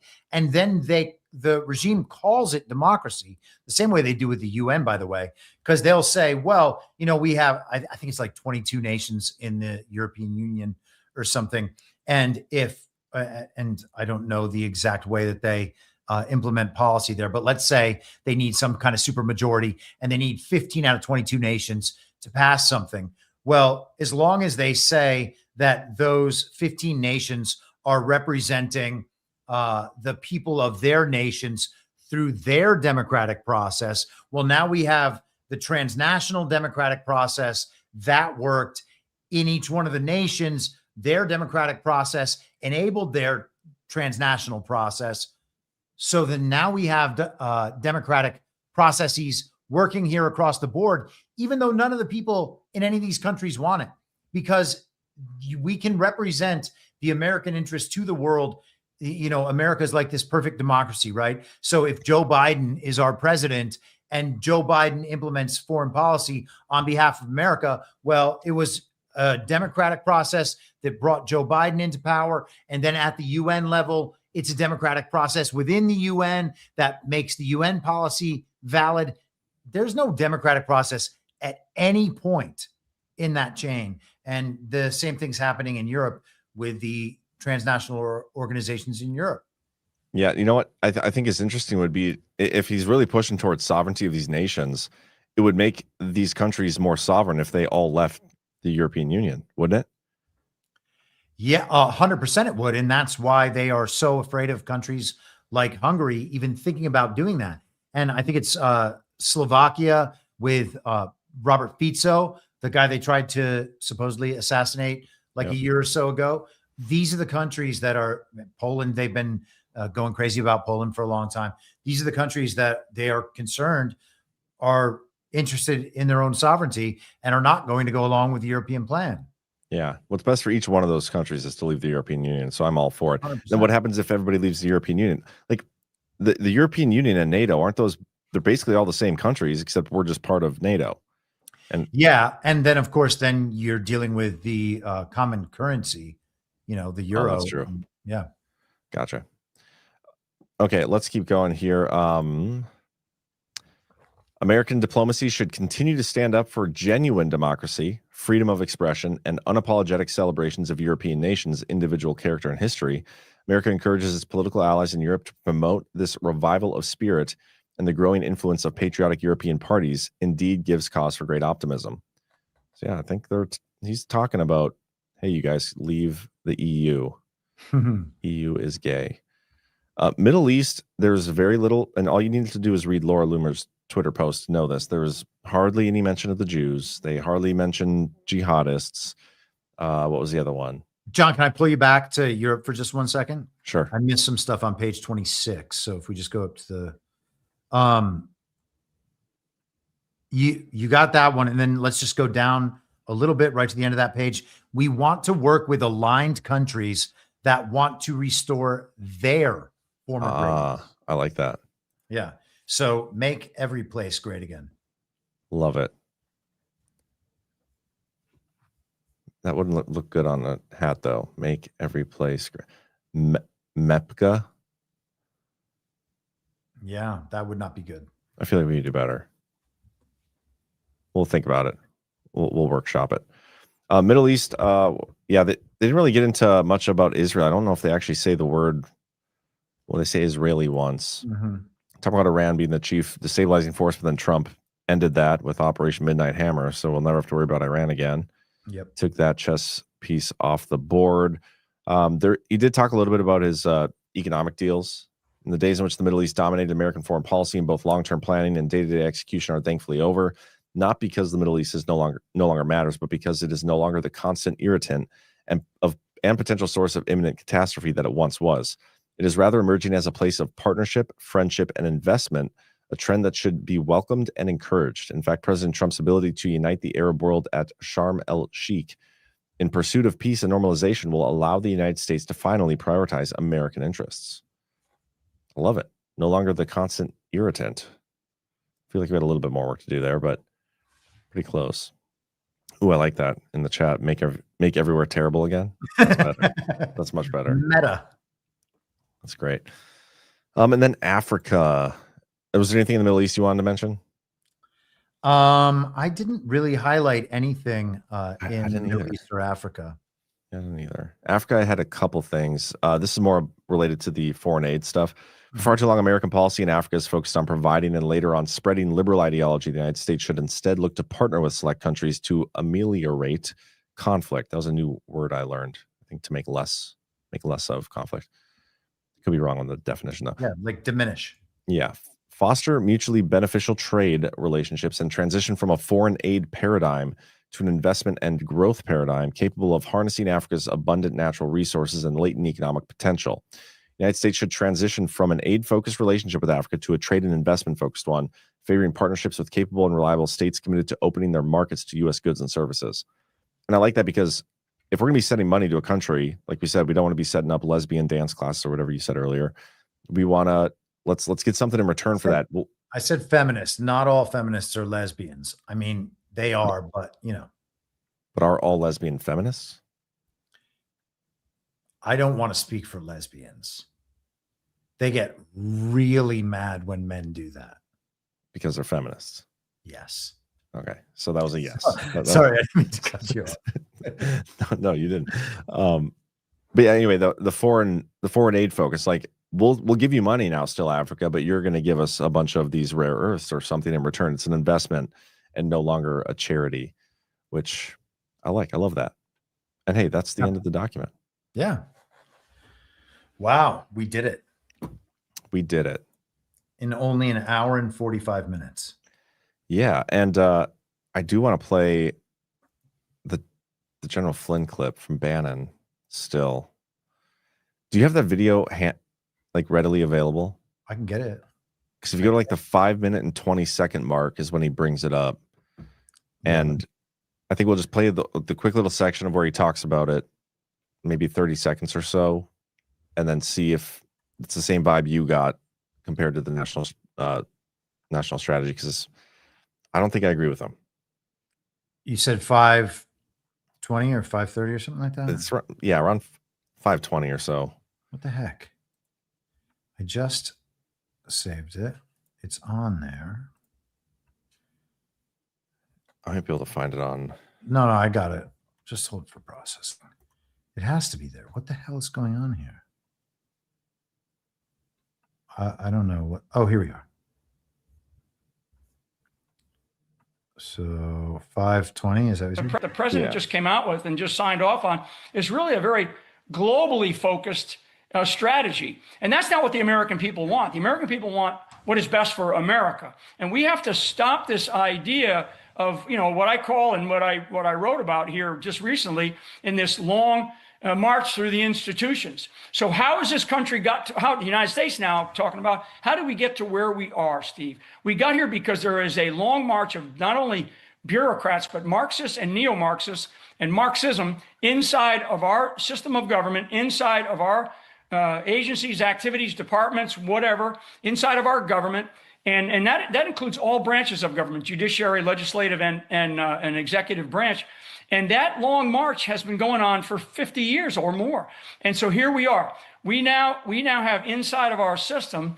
So, you know, we can talk about Qatar, but Trump, what he's got to do is he's got to stop this madness about allowing these. It's not just Qatar, it's China and particularly China, because they're the big dog. It's all these overseas elements that breed and spew communism, that, you know, breed and spew Marxism, that breed and spew Islamism. Let me take it another way just for a second, because first off, if Grace and Mo, well, we can probably stop it there. It's a 10-minute interview, but what he said at the beginning is like, you know, he's this whole thing, he's talking about this global thing, and then he goes into how, you know, our real issues are here at home, but the whole point of the national strategy is it's like a roadmap for our foreign policy. Like that's the whole point of it. And so I don't understand why he detailed that out. But even though it was like the goal of it is like the roadmap for foreign policy, this is the most America first national security strategy I think I've read, and I've read through, I think going back to Clint or one of the Bushes. I don't remember how far. I read a few, and that was back when I was writing my Devolution series, just to kind of compare them. But they're all the same. They're all very specific. They all name the Qatars and the CCPs and the communism and all that stuff, which Trump doesn't do in this one. But it's more of a principled approach to what it should look like and what we're going to do. And like the goals that we're going to preset. You know, this is what we want, and this is how we get there. And it's an approach mindset. So I don't know. Well, in days past, we probably would have had more patience with that kind of thing and said, well, you know, maybe they're just trying to spark some conversation, putting these things out there. I don't think it's actually important to have the word CCP in the document anywhere. I don't think that we need to take these kind of hawkish stances against what are our traditional allies or adversaries, or so we've been told. And maybe it will spark conversation, and maybe it's a conversation that needs to be had. And I'm totally down with all that. Maybe that is what's happening. But at some point, like, don't we have to just get straight about all this stuff and, you know, stop with that kind of explanation for things? And it's not to say that he's not making any good points. He is. Yeah. And he actually says, I think at the beginning of the interview, that the document that he created with the Gold Institute is complementary to the thing that Trump created. But yeah, I agree with you. That was a pretty America First document. If the document said the most important thing to our national security is ridding this country of this globalist infiltration, and we are going to direct all our resources and time and planning toward that, okay, well, that's more America First. I could be totally on board with that. But I mean, the ignoring the rest of the world, going from being the world dominating superpower to ignoring the rest of the world, I don't think is immediately possible. But we shouldn't be looking for new opportunities to use that sort of power in the rest of the world, like Venezuela, for instance. And as I've argued and we've argued, Iran or Israel or wherever else these conflicts are, Ukraine and stuff, starting up. Well, I also think it'd be pretty difficult for us to get rid of the global, takeover that's happened here unless we kind of get our hands somewhat dirty in an America First way with these other countries. And some of that's just with changing the trade balance and stuff to make things more America First. If we change some of those things, it's going to affect the way things are done here. First of all, we need to fix elections, as always. He's calling out a lot of the things that are wrong in these other countries that are directly wrong with us here. And it's not like Trump doesn't realize that's directly wrong with us here as well.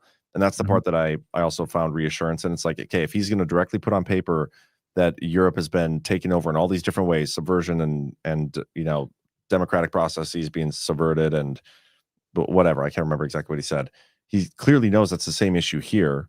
And if he says, unless you fix that there, we're not even sure if they're going to be around anymore. Same can be said about here. Like he's got to address it at here at some point. But again, that's not the point of this document. This document is a foreign policy, outward looking, not even a legal mandated document. It's just like, this is what we're doing. This is our roadmap. And the internal stuff is, I think, completely separate. And I don't think there's an actual document that they put out for that, though. You know what I mean? But anyway, worth reading General Flynn's strategy document. I haven't finished it yet, but I'm going to. Also worth watching that 10-minute clip. You should maybe repost it to your Telegram. Okay, yeah, I'll forward it to Telegram or in the chat or something. But all right, man, let's go through some boosts or something. Yeah, some rants. And I don't have an outro video as always. Ooh, if you got any thoughts, I can get more Maduro dancing. Yeah, wasn't he DJing the other day? Yeah, he's crushing it everywhere he goes. He's crushing it. He was starting like a line dance at one of his events. Trump's been dancing like crazy. Dance off. I'm telling you, we could create world peace with the Trump Maduro dance off. Yep. All right. A couple boosts here. Let me share my screen. And thank you everybody for tuning in. If you don't mind doing us a favor, hitting that thumbs up if you got the opportunity and you got thumbs. That would be great. 1027 JS says, thanks, guys, for $20. Thank you, Joe, fellow North Dakota. And hope you're staying warm. And we got a bunch of snow here again today. Another like 6 inches or something crazy. Jeez. Yeah. Lionheart 7777 for $100. Thank you so much. Says, evening, guys. My cousin and I were discussing the splintering inside the movement regarding the Charlie Kirk assassination. I don't have a definitive opinion, but we choose to stand firmly on the right to question the narratives. God bless. AOG. Yeah. As Yeah, you you should. have to be able to question it, especially when there's not any truth in the narrative. You know, Yeah. we've been told just bullshit the entire time, and it just gets weirder and weirder. Tonight, I don't know if you saw this. I posted on Telegram. Beth, thank you for sending me all this stuff. But there was a flyer. Let me see if I can actually pull this for an Erica Kirk event where she is going to be doing a town hall with Barry Weiss, who has now taken over CBS. Yeah. So we are combining the Mark Andreessen side of the communications op with the Peter Thiel side of the communications op, which nobody should be surprised about because these people have been dominating both sides of that conversation for a long time. And I would say that that's the Elon Musk side of the op as well. So it is awfully weird to see all of this stuff coming together. It is made less weird by the fact that very few of us, including you and I, have been talking about this for years. But there it is. Look at that. CBS presents a town hall with Erica Kirk on grief, faith, politics, and more, moderated by Barry Weiss. I don't know, man. I think we've been maybe using the Twitter scissoring thing too much, and we may have manifested it on accident. So that's gonna be dumb. But yeah, I think looking forward to the clips. I think that Barry Weiss is of the scissoring bent. She's a feminist, for sure. Lesbian. That's what I hear. Do people talk about her lesbianism often? Like, how do you hear that? I think that she does. Let me check. I don't want to like put that on her if she's not, but it's okay. Tucker Carlson said you can call people faggots. That's true. So. And she is a female liberal journalist. So chances are, I think our odds are ever in our favor with that one. Rhinebo became a Badlander for $5 a month. Thank you. I support Badlands and Badlanders in many ways. This is just another love you guys. That is inclusive of you ladies also. Speaking to you, Ash, Abby, and CanCon. Yes. So this is what the machine says. Weiss has publicly said she does not like to label her sexual orientation. She's been in love with both men and women, she says. And in recent years, she's been in a long-term relationship with Nellie Bowles, a woman, and media outlets have described her as openly queer or lesbian. So I think that I was safe in saying that. I think that's my least favorite kind of lesbian is the one that's like, I don't like to define my sexuality, but you're gay, you're lesbian. Like you've defined it.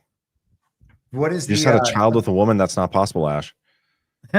Don't you have the you are gay? Oh yeah, I do. I sometimes forget about my clips over here. Why are you gay?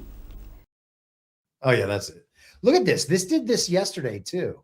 Oh, now everybody can see your real background. I know, it's so strange. So you're not in like a skiff right now? Camera. I'm not in a skiff. No, I have a camera there, and that's this camera. And then if that goes off, it switches to my MacBook camera, which shoots me this way. Crazy. And that is just a normal wall with blinds and stuff, and this is a backdrop. I like it. See, I've been living in this illusion that you were like in a skiff underground in a bunker, and it's just not the case. You have a window, so you're clearly not underground. No, I live in a totally normal house. Okay, well, my expectations are completely not that interesting. You are though, just maybe not your office, I guess, your room. That's right. It's not a black dungeon. I think that's all we got for... No, Carrying the Fire 7 became a Badlander, says, try to renew my shitty government health plan. I think I read this yesterday on OnlyLands. And without subsidy went from $445 to $1865 per month. It's saying I assume there are millions of people like me about to find this out. They will pin this on Trump and people will fall for a potential big problem.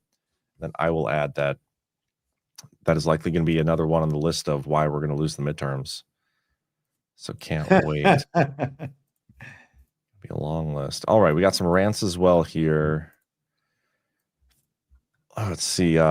JW310 is now a monthly supporter. Thank you so much, JW310. The Boom Diggity for $100 says a thorough and interesting plan from 1985 in the link.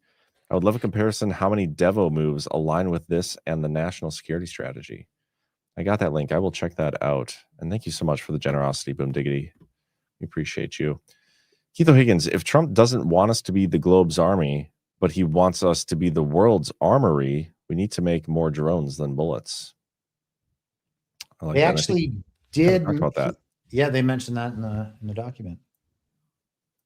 And it's also interesting that Chris Miller is basically, he's working at a investment fund for like drone technology, and then he's working at a drone company. I think it's right. Yeah, this is it. A strong, capable military cannot exist without a strong, capable defense industrial base. The huge gap demonstrated in recent conflicts between low-cost drones and missiles versus the expensive systems required to defend against them has laid bare our need to change and adapt. America requires a national mobilization to innovate powerful defenses at low cost to produce the most capable modern systems and munitions at scale to reshore our defense industrial supply chains. Yeah, good rant. That was a $2 rant, Keith, even though you only gave $1. 12 Indie Boy for $5. We ordered our co-founder shirts, but the co-founder promo code didn't work. I like CP idea about GART attendees getting one. Might have to put, since GART won on ours. Also see you next week in Kansas. Yeah, I'm going to be in Kansas City next week I'm emceeing that event with Matt Gaetz, and that should be fun. And plus, we're having a Badlands meetup that Sunday. I'll tweet about that probably tomorrow. But I'm pretty sure, isn't co-founder spelled without the dash in the middle? The hyphen? Maybe that's why the promo code didn't work. Even though I'm not sure there is a promo code, but yeah, we should have the number of GARTs attended for in-person attendees on their co-founder shirt. Well, I was thinking about that, and on my daily show we were talking about that too. And somebody brought up the idea of patches, like a patch type system. Like maybe we put leather jackets or something for sale, where like the old-fashioned, old-timey patches, or we could do medals and give everybody some sort of military garb, and we just pin medals on you every guard, or like a challenge coin. Challenge coin. I don't know. We need something to fill the time between the blood oath that we do and the first panel. So giving out pins or medals of some sort would be great. Jon in Connecticut, a state is a people in a condition state of unity through a common culture of customs and usages, common law, able to exercise their collective sovereignty through a government. There you go. That was well said. I feel like I should have paid you $10 for that one. That was good. Keith O'Higgins, somehow spheres of influences don't have the same impact since boob jobs were invented. Just saying. Where do you come up with these, Keith? CK Felt. Hi, guys. Love the show. I'm making cookies. I made the Badlands one, sent to Gart, and finally made it awake late enough to catch a live show. Thanks for keeping me thinking. Thank you, CK Felt. Your cookies were delicious, by the way. Those are awesome and well-designed. Jon in Connecticut, again, the government is distinct from the state, but when the people are divided and cannot exercise their collective sovereignty, the government acts as if it were the state, people in a condition of unity. You are preaching, man. CK Felt, got to get Seth Keschel involved in the dance-off. Maybe he is in charge of the costumes and lighting. Does Seth get down? Seth, where are you? Tell me if you get down. I'll be seeing him next week at that. Nice. He's speaking at the Kansas panel, so I'll ask him. We'll give him a really, really, really high five. Yeah, I'd have to like jump. How tall is he? Like 6'7", 6'8"? Something like that. I'm gonna give him a low 5, make him work for it. Keith O'Higgins, Jon, the Mexicans would never sign on to a dance-off leadership battle. Feinbaum would pull an Elaine Bennis. Would be a wild and crazy world being ruled by an Australian breakdancer, though. Elaine Bennis has a nice dance. I don't even know who that is. Elaine Bennis is the lady on Seinfeld. And duh. Yeah, did you ever see her dance? No, I didn't see her dance, but I know. It's called Little Kicks. Maybe that could be our outro. Let's have something better. I have something better. Okay. Zen Papa, with how bad it's been in Europe, it's only a matter of time before Europeans fully embrace reimmigration and send all of them home. I think they need testicles to do that, which we're yet to see. So We'll see what happens. The real mega mama, my sis has TDS, sold everything, moved to Greece. What? Today they had riots because they are deporting illegals. They are part of the EU. Greece is going against EU along with other countries. Karma for sis. That's crazy. Your sister moved to Greece to get away from Trump. That's wild stuff. The funny thing is when people do that, eventually they realize that no matter how far away you move, you cannot get away from yourself. Yeah. And that's where the problem really is. So good. I mean, I'm not saying anything bad about her sister, but if you're like going to move across the world because you're upset about politics, you've got much deeper issues, and moving's not going to fix them. I feel like that the way you said it the first time, that could be on a t-shirt or a poster or something, motivational poster with like a cat hanging on a branch. And then no matter how bad your issues are, you can never get away from your shitty personality. The problem is you. You get like Uncle Sam. But with your face superimposed on it. Yeah, oh, that'd perfect. be so good. Yeah, yeah. Zen Papa, follow up to my last rant. Look what Trump has been doing with immigration recently. Denaturalization, remigration, etc. Where the U.S. goes, Europe often quickly follows. Maybe. We'll see, because we've been doing it the same way because of the global regime. But we're going against the global regime now, so we'll see what Europe does, I suppose. Steph Asia, special thanks for the new Badlands co-founder shirt and a bounty of good Christmas gift choices for friends and family. Yeah, it's nice to own part of the company. That's great, man. So you guys have been great to work with. Ash 1776 is a proper tea party at the intellectual kids table, Chris. Gloves are expected, and don't forget to curtsy. Indeed.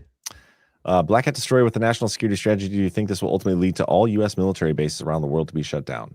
That I would doubt. They could all be handed over to the Taliban. The nation. Well, yeah, I mean, I don't know that we would want to give them all to the Taliban. They would have to use those pedal boats to get across the sea to their other military installations. Oh, that'd be so funny. The Taliban becomes like the world military police. The worst Navy, though. Yeah. We don't need a Navy. The Meerkat, well, if we aren't going to hear any more about pipe bomb nipples, good night, all. Good night. Isn't that funny? Pipe bombs have nipples. Totally real pipe bombs. Yeah. Robert De Niro would maybe milk them. Or would that be Ben Stiller? Here, this is Elaine Bennis. Okay. Little Kicks, yeah. Let's see it. Oh, yeah, I have to do that. All right, who's dancing? Come on, who's dancing? You want me to get it started? I'll get it started.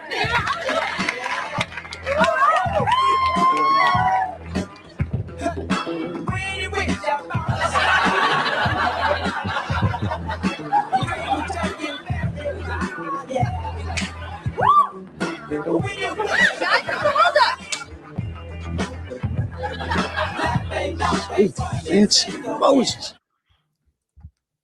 That's great. Yeah.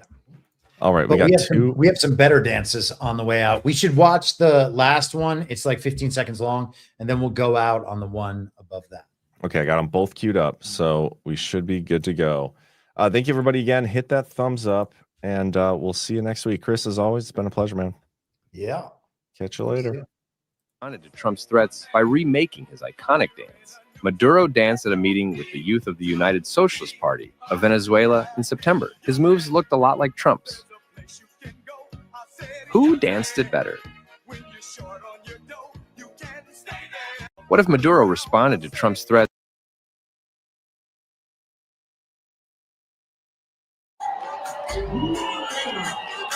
No queremos una guerra en el Caribe ni en Sudamérica.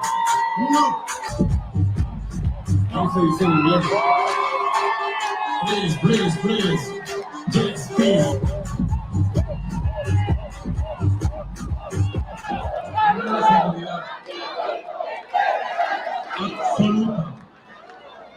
Absoluta.